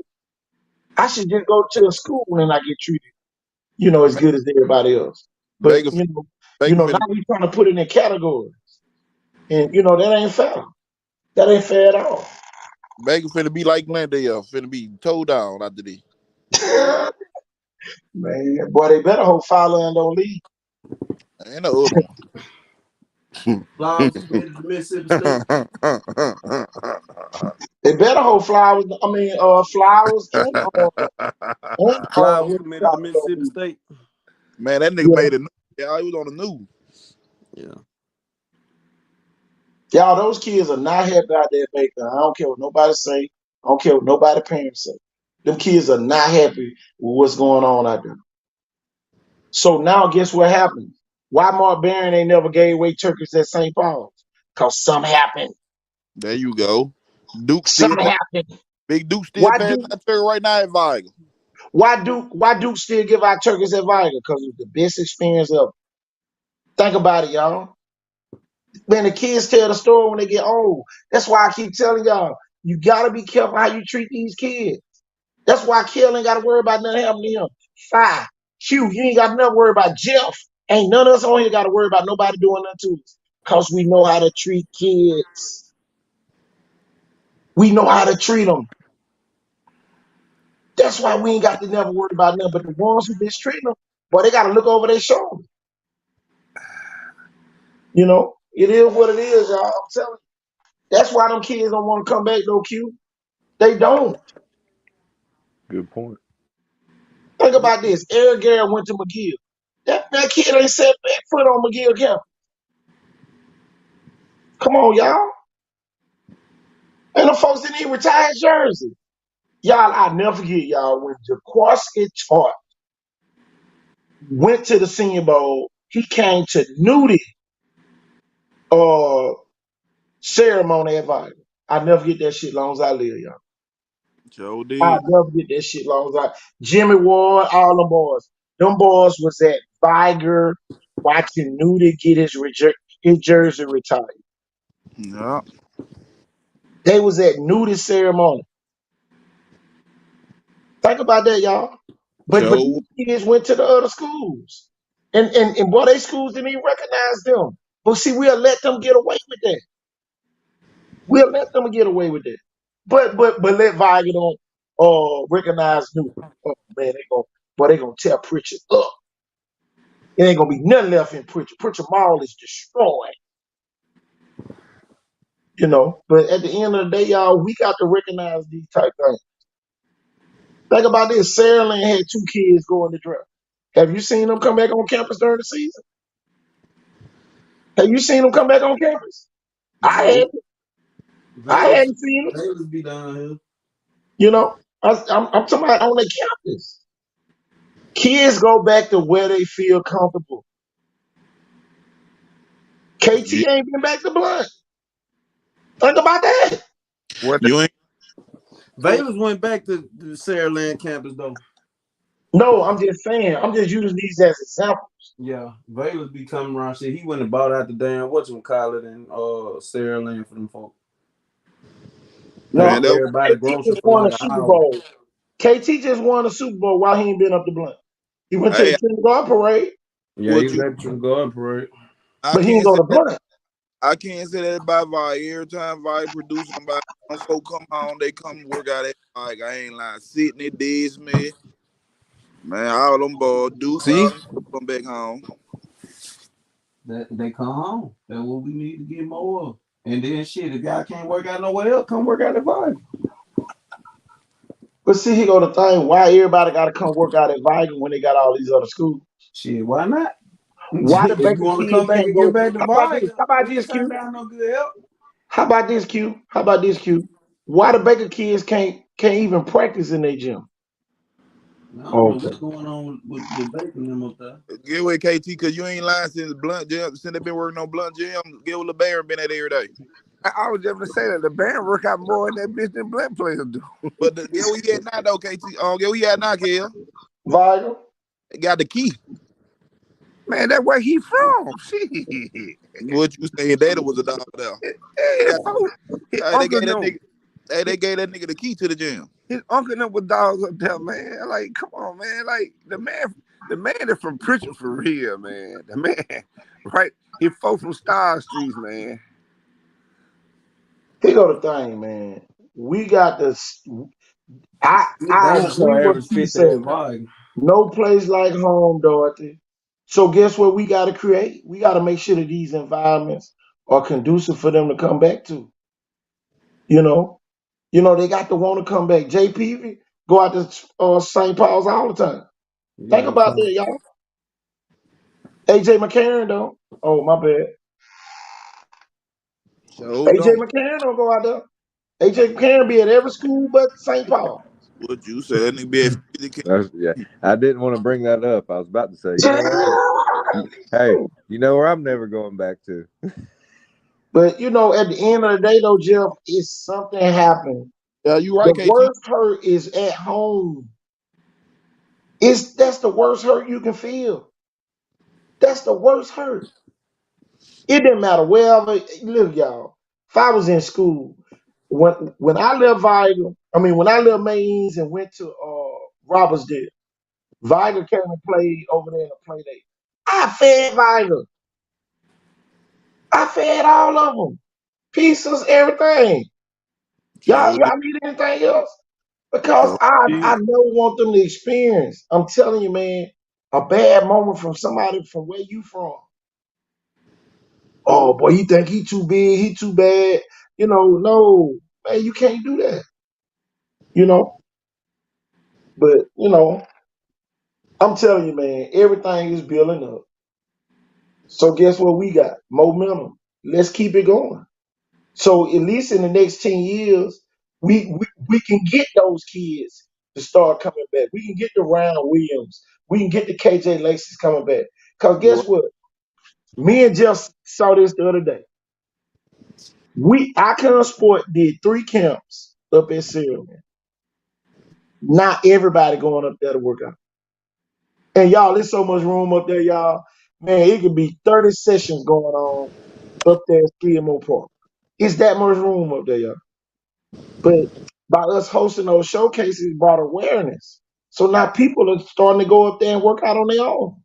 That's why we do the showcases, to introduce people to different areas. But I can tell you this: every good kid that ever went to Hillcrest Evergreen, them folks go to Hillcrest Evergreen to train. Yep. And why? Because that's where they feel the most comfortable at. Viga always been like that. They showing them used to come back. Everybody used to come back and work out at Viga. Oh, right now to the day.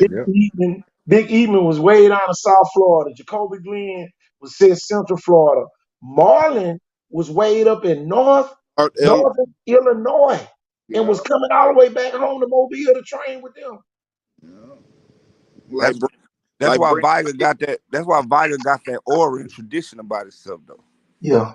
Like Brandon Mayhem home on spring break. They had Viga working out. Here go the thing, and y'all, we might have seen it and not knowing. Those kids up at the New Blunt don't know the old Blunt people. No. Because they don't come up there. So if you don't come up there, then guess what happens? It's almost like you never went there. Yeah, you're right. You know what I'm saying? So at the end of the day, they need to show their face regardless. It should be a DeMarco McNeil life-size something on the wall up there when you walk into that stadium. It should be a life-size Ben Harris picture. It should be a Sherman Williams. It should be a Damian Craig. That should be the first thing you see when you walk in Blunt football field. Hey, it's not. You know what I'm saying? Aaron James, all those other people. All that should be up there. But go ahead. That we got at Viga. You got the Clark. You got the Scuba Doo office. You got the Durgis. You got Coach Stevenson office. You got all them folks got their own office. All our meeting room name after them players and the coaches.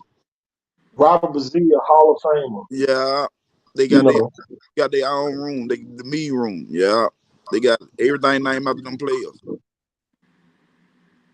And then, boy, you walk up in the office inside the gym. Man, there's so many pictures on that wall. They ain't even got them all up, y'all. Yeah. But I ain't gonna lie, that's how it used to be at the old Blunt, though. When you used to walk in the old Blunt, the first thing you saw was #1 Sherman Williams jersey. As soon as you walked in there, that's the first thing you saw. Guess what we got to do at the New Blunt? That's the first jersey they need to see. And Duke don't need to wear #1 this year. I told Duke that Monday, lifting weights. I said, Duke, don't wear #1 this year. Put it back in the trophy case. Put it back in the trophy case. Put it back in the trophy case. Put it back in the trophy case. All the retired numbers, don't use them. Show homage to those people. Because they paved the way. And those people need to start showing their faces. Derrick Burroughs played for the Buffalo Bills. Came from Blunt, y'all. Everybody was talking about Foles. Nobody mentioned him. Boy, he stayed with the Buffalo Bills forever. Former head coach at Lane. Yeah. And now he's the athletic director. Yep.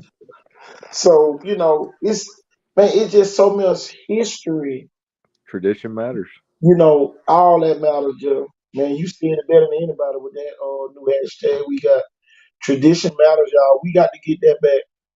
We got to get that all the way back. Where these kids know their tradition. And now it means something to walk down their hill.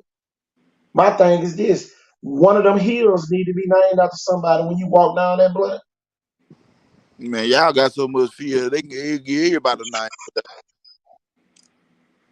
Man, it's so much going on up there, y'all. And man, Coach Nelson, he done changed that whole format of that way. Of that field house. He done changed the whole aura. And y'all, it's bigger than football what he changed. It's bigger than football now. We ain't worried about the X's and O's. It's just how those kids carry themselves and how much pride they have in their school. And me and Kel just try to keep it as plain as possible, without giving anybody any bulletin board. But y'all, it's hard because man, we saw a lot of great things going on. A lot of great things going on up there. And boy, it'll make you ride up there even when you ain't think about it. But you get in your car, but you be like, man, let me ride up and see what they doing. That's what. Listen, Monday, I had just got in from Jamaica by 2 in the morning, Sunday morning, by 2 o'clock. So I woke up by 11. I said, man, I want me a sub king sandwich. So I go up there and get me a sub king sandwich. I go to my grandma's house, check my mail. I said, man, let me ride by Blunt. Man, I get up there, read them up there, Omar up there. Man, I'm just seeing what the man got going on, man. He got some good stuff going on, man. I can't even lie. I ain't gonna say much, but it's a totally different Blunt. I know Boy, that it's much. hard. It's hard, Kel. I swear it's hard. I know you like KT ain't said that. Well, I try not to even think about it. No, I'm gonna tell you what I really said, KT, because I don't bite my tongue. Yeah. When you first was saying Blunt was this and stuff a couple weeks ago, I said, man, KT just talking shit. He doing the same shit like Murphy and Central Nail. Them folks ain't gonna be nothing. I think he just talking shit. When I went up there and saw it with my own eyes, I said, yeah, I see what KT talking about now. That's why everybody wonder why I wanted to keep the peace. And I know some people might have did some messed up stuff, but I wanted to keep the peace for the kids' sake. Because what they about to embark on in the next 3 years, y'all, they might be all the way back in the next 3 years. I'm talking about going to state championships and everything, y'all. I'm talking about in the next 3 years. I'm gonna be real, man. Just from what I see, and I could be wrong, but I think in the next, not this year, not even next year, but that Leatherwood, them the quarterback, them that senior year, they gonna make a hell of a run. Yeah. And They please even got don't a let them field goal folk be kicker, man. inseminated. They even got a field goal kicker. See, that's the thing though, y'all. They might be inseminating. Oh, y'all, Little Miss Jones said, I rolled up that Friday to get my daughter. The kicker was on the field. Oh, Lord. Kel, you know what? We can say that about the kicker. Blunt got a kicker, y'all. Look, I saw. Hey, the boy got like little school said. Boy got feet. The boy got feet. Blunt got a kicker, y'all. I ain't gonna lie, 5-5. I ain't talking about no field, no little extra point field goal. 42 yards, 5. They got one of them Thompson kickers on.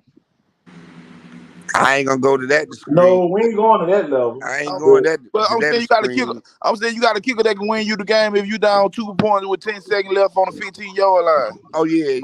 that's easy. Yeah. That's easy. That's Boy easy. got feet. And get what? The boy granddaddy right there with him. Yeah. See, that right there, y'all. I hope everybody caught that as coaches. Who that with him, Kel? His granddaddy, an old school Blunt and Long. Yeah. Y'all, the doors of the church is open at Blunt, y'all. That's why I wish some of the old school dudes would get a man a chance, man. Like for real. Man, they don't even know how much. This the crazy part. Let me say this, KT. This the crazy part.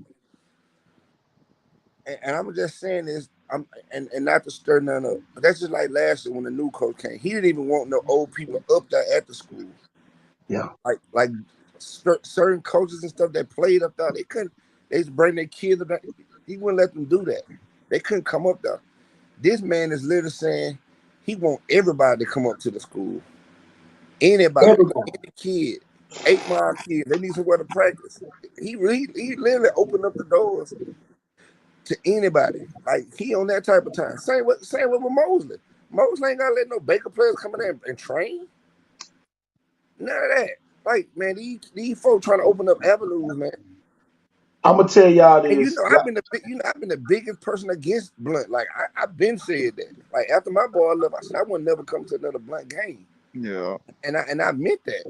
And I don't give a fuck who get mad, who say whatever.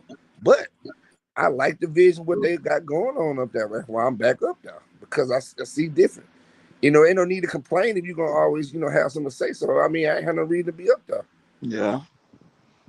Did you see the little 6th grade boy that came out there with the football that day, Kel? Say that again. It was a little 6th grade boy, little white kid that live up there by Blunt. Him today. Oh, you ain't seen him? But he said he come in the stadium all the time and throw his football.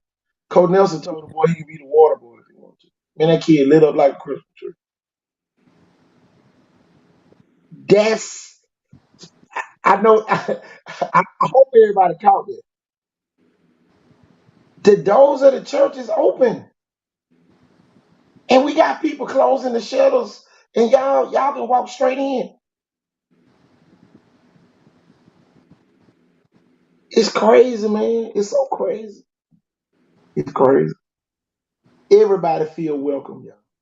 Everybody, but don't come up there with no negative vibe, cause y'all, I'm telling you, he can sense it a mile away, y'all. If you up there with your positive vibe, man, I'm telling you gonna be shocked at what you see. You're gonna be shocked at what you see.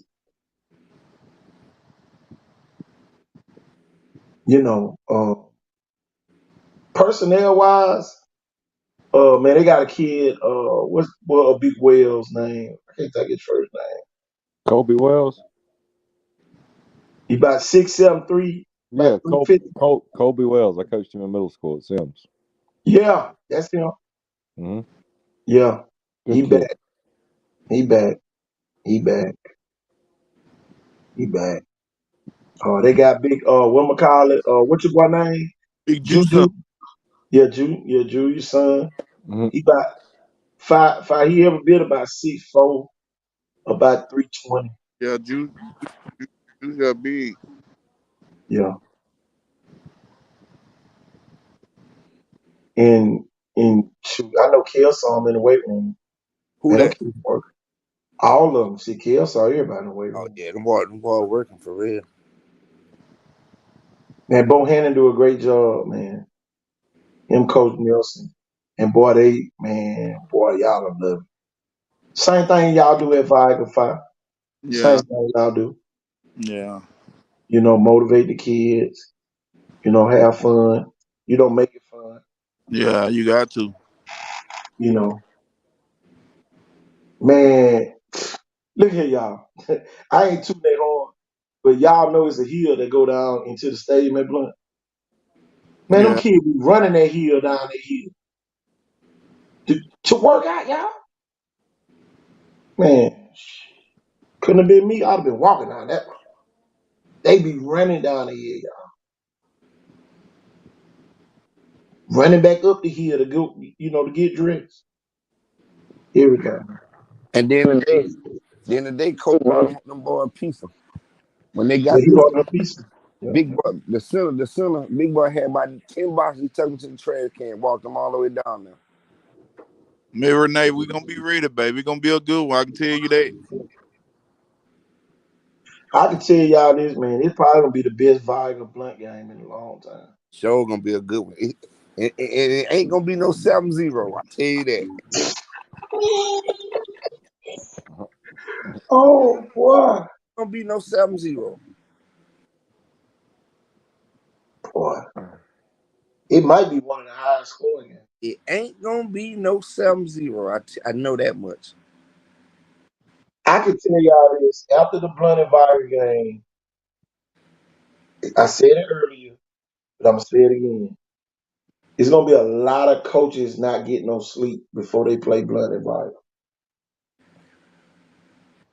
It's gonna be a lot of coaches. Man, they did that. How the hell they did? Man, they're gonna be amazed at some of the stuff they're gonna be doing. Viagra and Blunt. Man, it's crazy. I wish that game didn't come. Yeah, Renee, he can score that football. He ain't never had a problem with that scoring.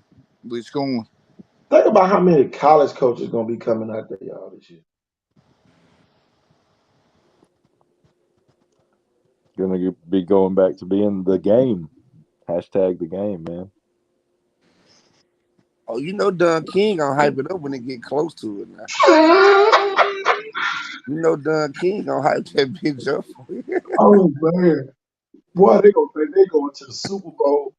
But we Don, gonna have some of the folks standing at that 50-yard line. see so many folks over there at Fire. That stadium ain't gonna be able to hold folk, man. Yeah, it is small. You got to get that early, man. Unless it's gonna be standing ovation, man. I wonder But if we they're gonna bring in go. like them little bleachers like over there, how like McGill has them little end zones. You Yeah, know, I'm the problem. be on Viking side. The Blood side, they're gonna be too lit over there. So shit, they gonna Ben gonna take that up. That's what I'm trying to tell you. Shit. You know what it looks like? It looks like Satsuma's old stadium, them old away bleachers they had. I ain't gonna lie, Satsuma old stadium was big though. Yeah, it really was. I mean, it was. Yeah. Especially the home side, yeah. Mm-hmm. The home side, they had them hard brick seats though. Them blocks. Like hard concrete, yeah. Had hemorrhoid when you leave him up there. Yeah, it was tall. It was a tall old stadium. Yeah, them bleachers were tall, boy. They were tall. I used to run them, man. Maybe that's what got me decent. Hey, KT. Yeah. My Uncle Nose, you know Uncle Nose. Uncle Nose and Millie. Uncle Nose said, y'all ain't got to wait on you now. I can walk to the game. Now he's in my neighborhood. Oh, yeah. Man, what you say? You gonna have all them old folk coming out? Man, it's gonna be crazy. But they gonna have them 4-wheelers. Ooh, it's gonna be crazy. What you say, man? Hey, five. I bet you in a way. It's gonna be something to see, man. It's gonna be something to see, y'all. It's gonna be like the Mardi Gras. I ain't gonna lie, man. I'm gonna get somebody to drop me off right there in front of Iger. And then get Uber to come get me when it's over. I'm not even parking, man. He ain't gonna be nowhere to park. Hey, all I know is, man, I look forward to the new stadium, but I will say this: Fine knows what I'm talking about. If you ever played or coached at Viger, that was a fun ride from the school down to Pritchard Stadium, man. What you say? And on the way back. Hey, I go to a party somewhere at night in that Viger locker room at Pritchard Stadium, man. Hey, Renee said she's parking on at her grandma's house on Elm Street and walking to the game. Oh yeah. Tell you. Man, it's gonna be crazy, man. Man, think about this, man. They're gonna park the buses. All blood buses gonna be parked right in front of Faulkner on the street. Yeah, it's gonna be crazy. Man, them 5 minutes before they come out, them kids so pumped before they leave that locker room, they done danced 30 minutes in the club. Tell you, it's gonna be crazy, man. I can't wait, though. I can't wait, y'all. Boy, I know they're gonna have the fireworks. I already know they're gonna have that. Pritchard gonna show out, y'all. Pritchard gonna show out for that game. What would I tell you?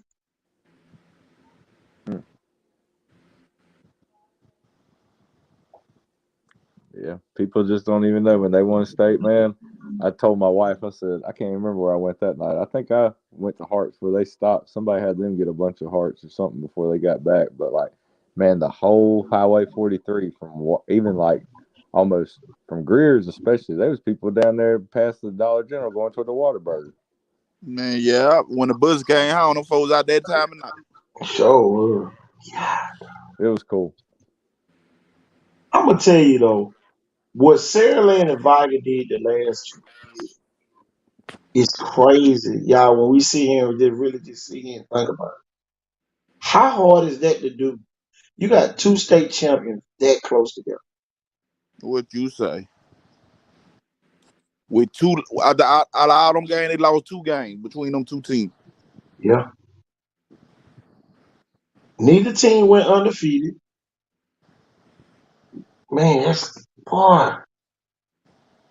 crazy, y'all. It's crazy. How much football really being played now? And I'm gonna tell y'all, when Blunt make that transition to 7-8, it's gonna be hard as hell to beat Blunt. Damn, it's gonna be hard. Y'all, it's gonna be hard as hell to beat Blunt.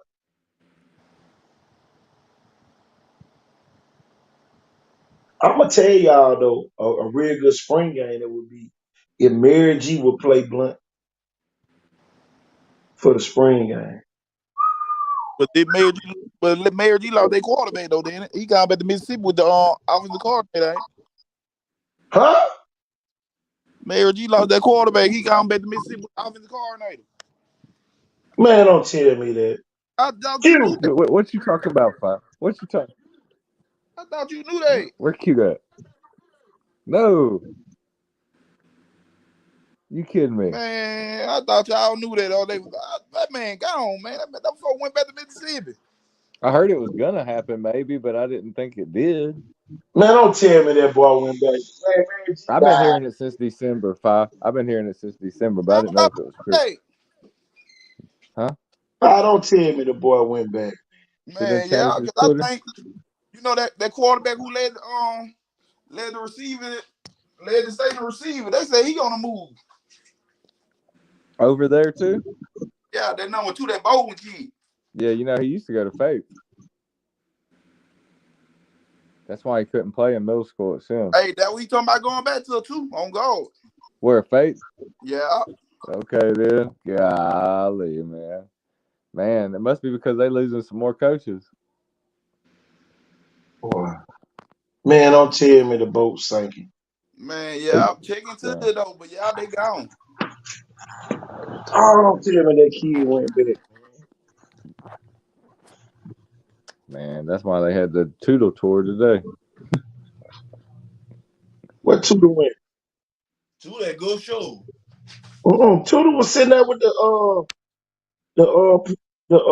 head of school from Cottage Hill. That was at Buffalo Wild Wings today. Man, Tootle going to go show, man. He ain't gonna leave his house.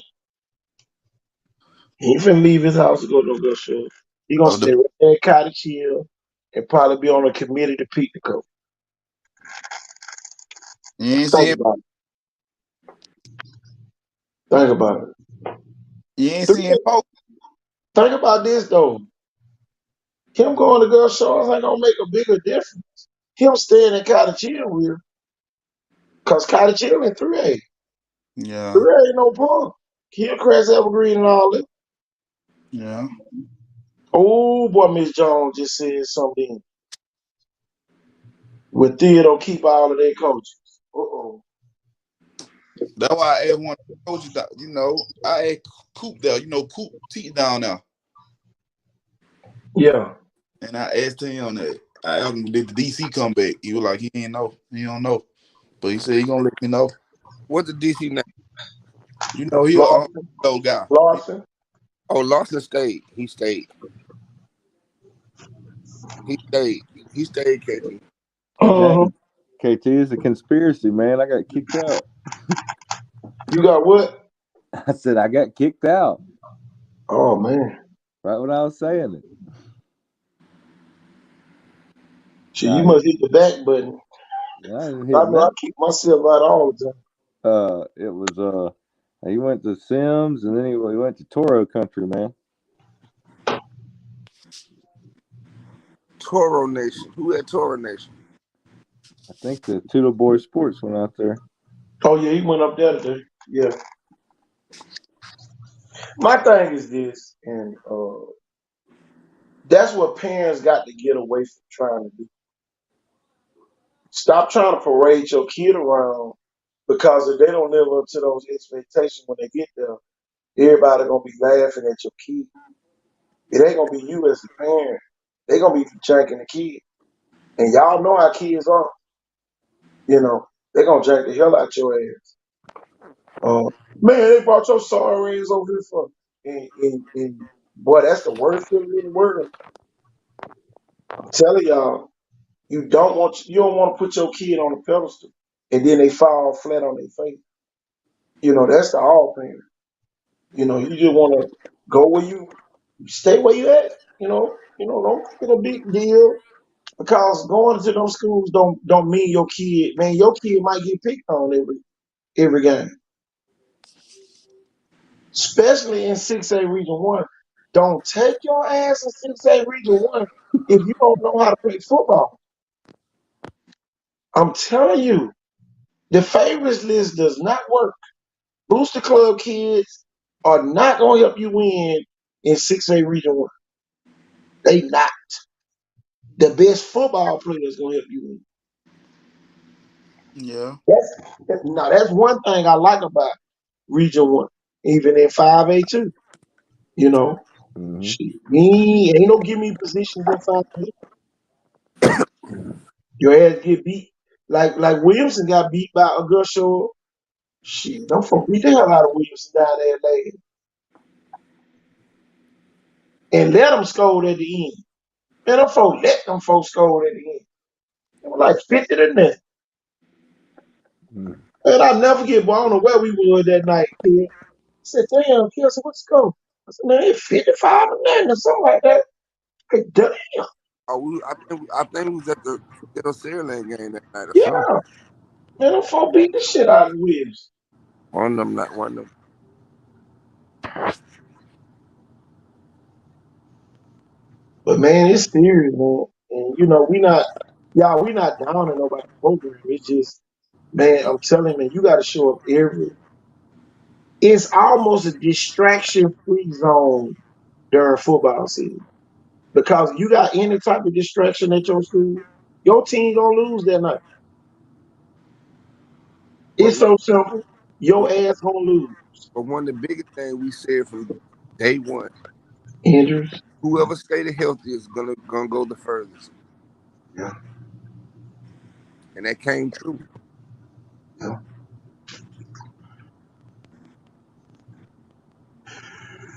Yeah. But I'm telling you, man, we was at that theater on Sailing game last time. Y'all when Sante ran that 50-yard touchdown and they called it back. Y'all listen, and Kel know this for a fact. Them folks just threw the flag so they could get out of there as referees. Oh, you talking about the end? Yeah, at the end. Yeah. They threw that flag. Cause boy, they know if Sailing would score, everybody in the stadium would have been trying to get up out. But get what though? They were already leaving though, kid. They were halfway gone. Tell them 5-5, they was already gone. Yeah. Man, listen, you can hear a pin drop on Thittle sideline that night. Yeah. That bill was over with from the kickoff, man. It was over at halftime. It was official over with. Yeah, them folks kicked 2 field goals that night. And if anybody say Theodore got a power running game, they lie. Ain't no power running game gonna score down 6 points. Man, listen. You know, we can go back and look at a lot of various plays. If Ryan catch just one of them slants, the game, they were over. Man, Sherman could have. Y'all ain't never seen a team that could have scored on all 3 downs on the first series. I ain't never seen that shit in a day of my life. Man, that bill was over with from the get-go. That bill was over with from the corn talk. Yeah. The crowd was never in the game. That killed it. I would just say the crowd was more in the tailgate than the game. Man, it was over with. It was foreign territory, y'all. And you know, I kind of warned them that the playoffs gonna be different. And really the Theodore folks said, man, fuck y'all, we got it from here, but we know what we doing. And boy, I knew they were gonna fall straight on their face when they started, you know. Cause boy, they were real combative. Boy, you better not say Theodore was gonna even be in a tight game. Boy, they was snapping on everybody. But they just, man, they thought they had it, man. And I'm sitting there, shit, they got mad at me. Man, he hating. No, ain't nobody hating. We trying to prevent you from letting these kids fall on their face. Never they did. Man, them folk fell on their face and they was outside the stadium. Them folk did not even clap for them kids at the end of that game. Man, them folks ain't doing nothing. Bye-bye, Theodore. That was y'all last ride. All I seen was a lot of collecting going on after the game. Oh boy. That's all I saw was a lot of collecting. I You know know, because y'all right. I know because I was holding a lot of people money. You know, a lot of folks let me hold the money when they gambling. I had a lot of money in my pocket. What you say?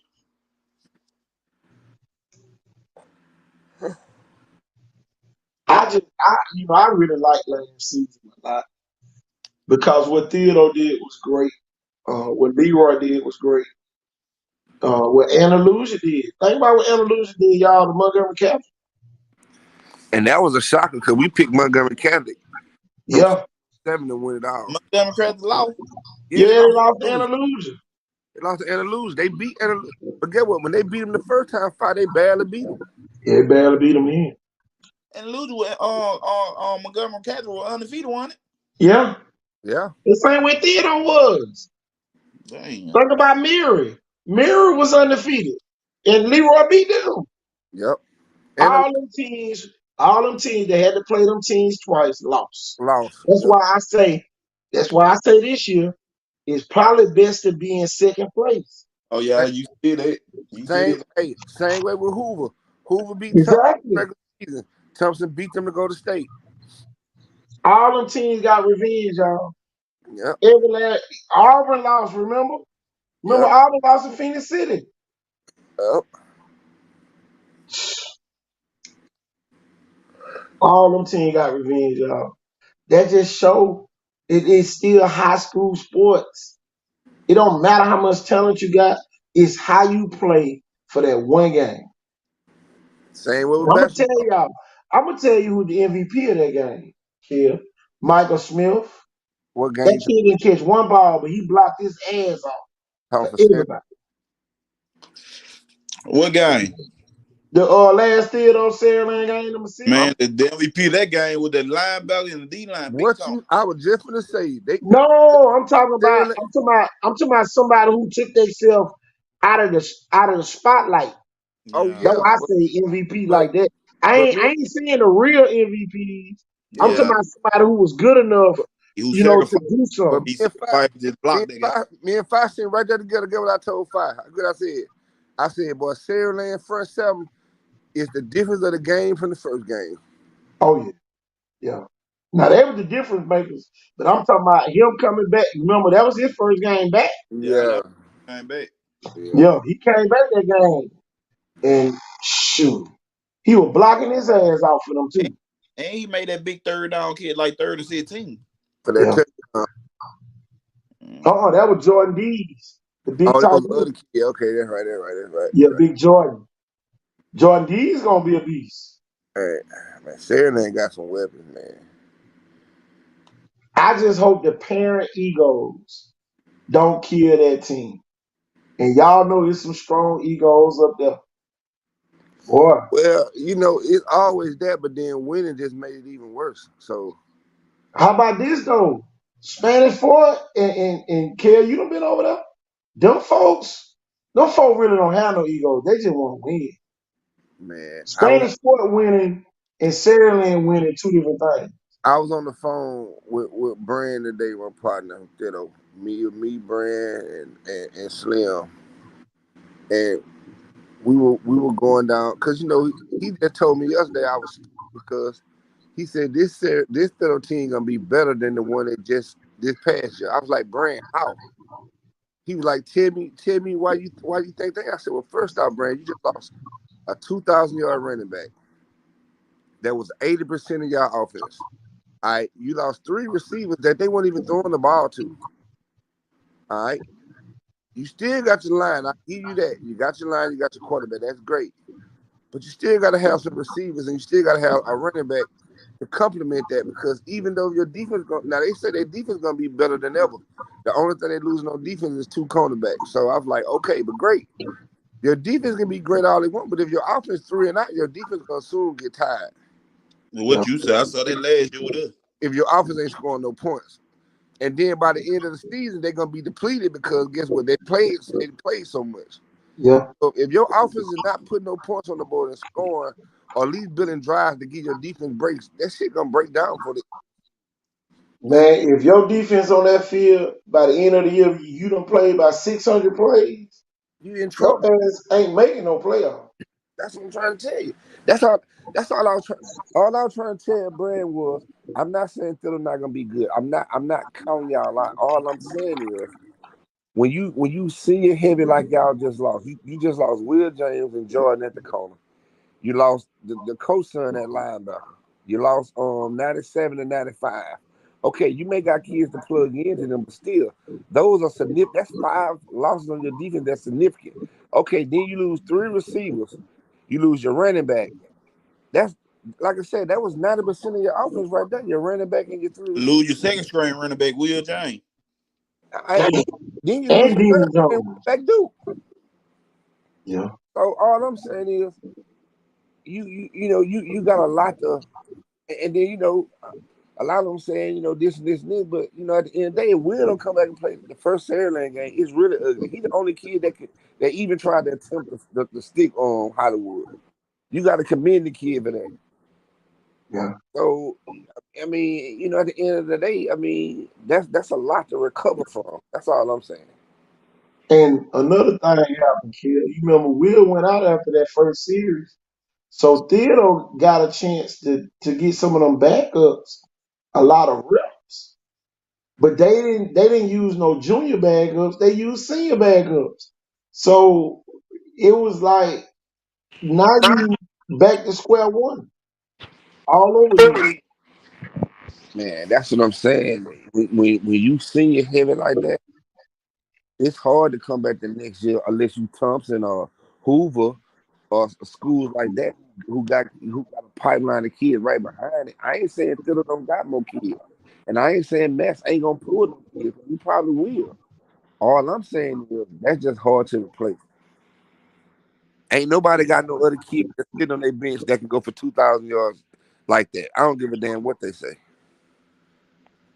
Yeah. Because if that was the case, where he was when Brandon got hurt in the playoff game. Yep. All right, then. Yeah. If they had another 2,000 yard back when Brandon got hurt, that kid supposed to be in the game. Brandon supposed to never even been playing if that was the case. Yeah. So miss me with that.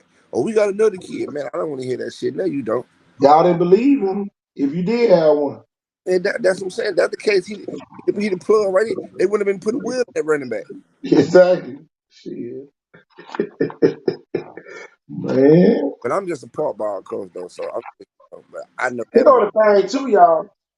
Everybody trying to get St. Paul back to the playoff. I don't see them making it either. You lose Drew Williamson to the Spanish Fort. And they say he going over there to play quarterback. That's the running back. Come on, man. Come on, man. Listen, that was part of our. So me and him went down team for team. So this is what I said, and y'all can agree or disagree. So I was like, when you look at 6A Region 1, Saraland is the bar. They is the bar. Yeah. They is the bar. I mean, and they didn't reload it. So I mean, it's gonna be tough to beat them. I'm not gonna say it's impossible because on any given night anybody can get beat. But just being realistic, it's gonna be hard for anybody to beat them. You're gonna have to play a flawless. Same thing you said about Theodore last year too. Right. You said about Theodore last year. So then I'm gonna just go. I'm just saying these are my picks from what I see so far. The next team that's gonna be scary is Spanish Fort. They didn't lose there and they gained some kids. So I did feel like 3, 4. That's 3 and 4 and 5 is really up for grabs. I think it's up for grabs for Theodore Blunt and St. Paul. Who gonna get it? I don't know. McGill too now, but McGill got controversy. I don't see McGill. I don't see McGill making Yeah, it. McGill was on my list to what I found out. Then McGill lost some kids too. McGill lost their running back. They lost number 1. They lost the Aiken kid. Yeah. They got a little scope still over there. But one thing I know, you can't just have one kid and think he's just gonna dominate for a whole season. It don't work like that. You gotta have some help.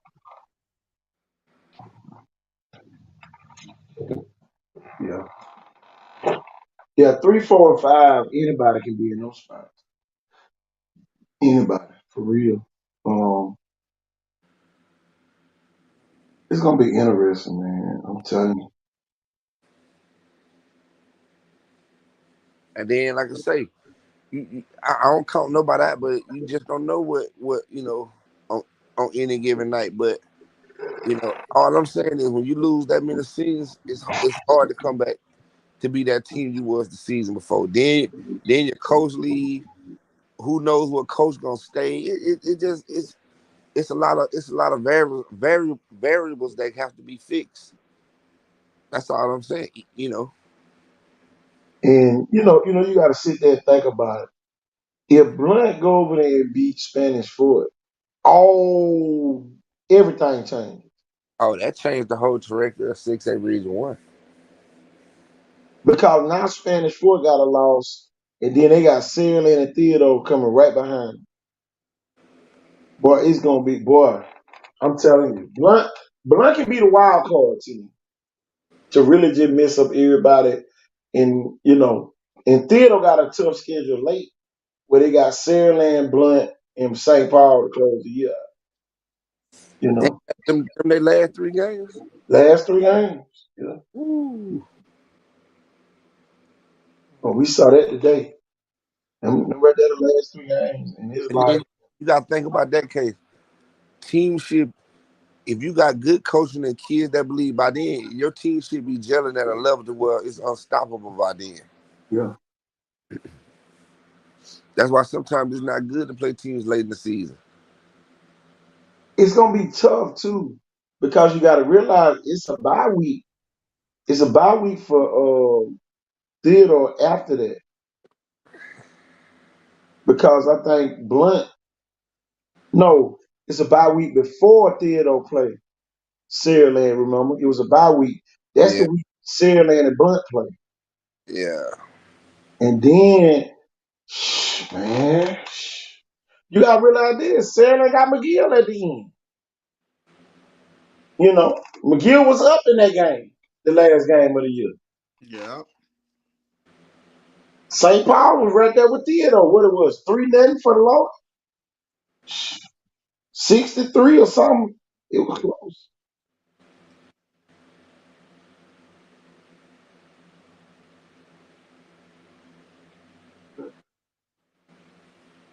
Far ain't know you sent me this.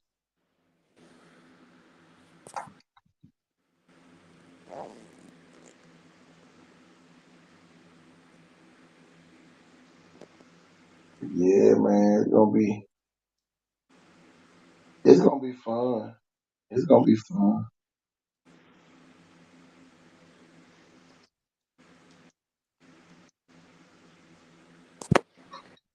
I'm finna get out of here, man. I got to get up in the morning. Me too, man. Y'all be good, man. Y'all go ahead, man. I'm about to get out of here right behind y'all. All right, y'all. Jeff, man, you still here? Well, I'm the last man standing tonight, y'all. And we appreciate everybody for coming on with us tonight. Great show. Great topics. But man, I'm telling you, another great night talking high school football in our region. But y'all, I'm KT Thornton, and we out of here. Peace.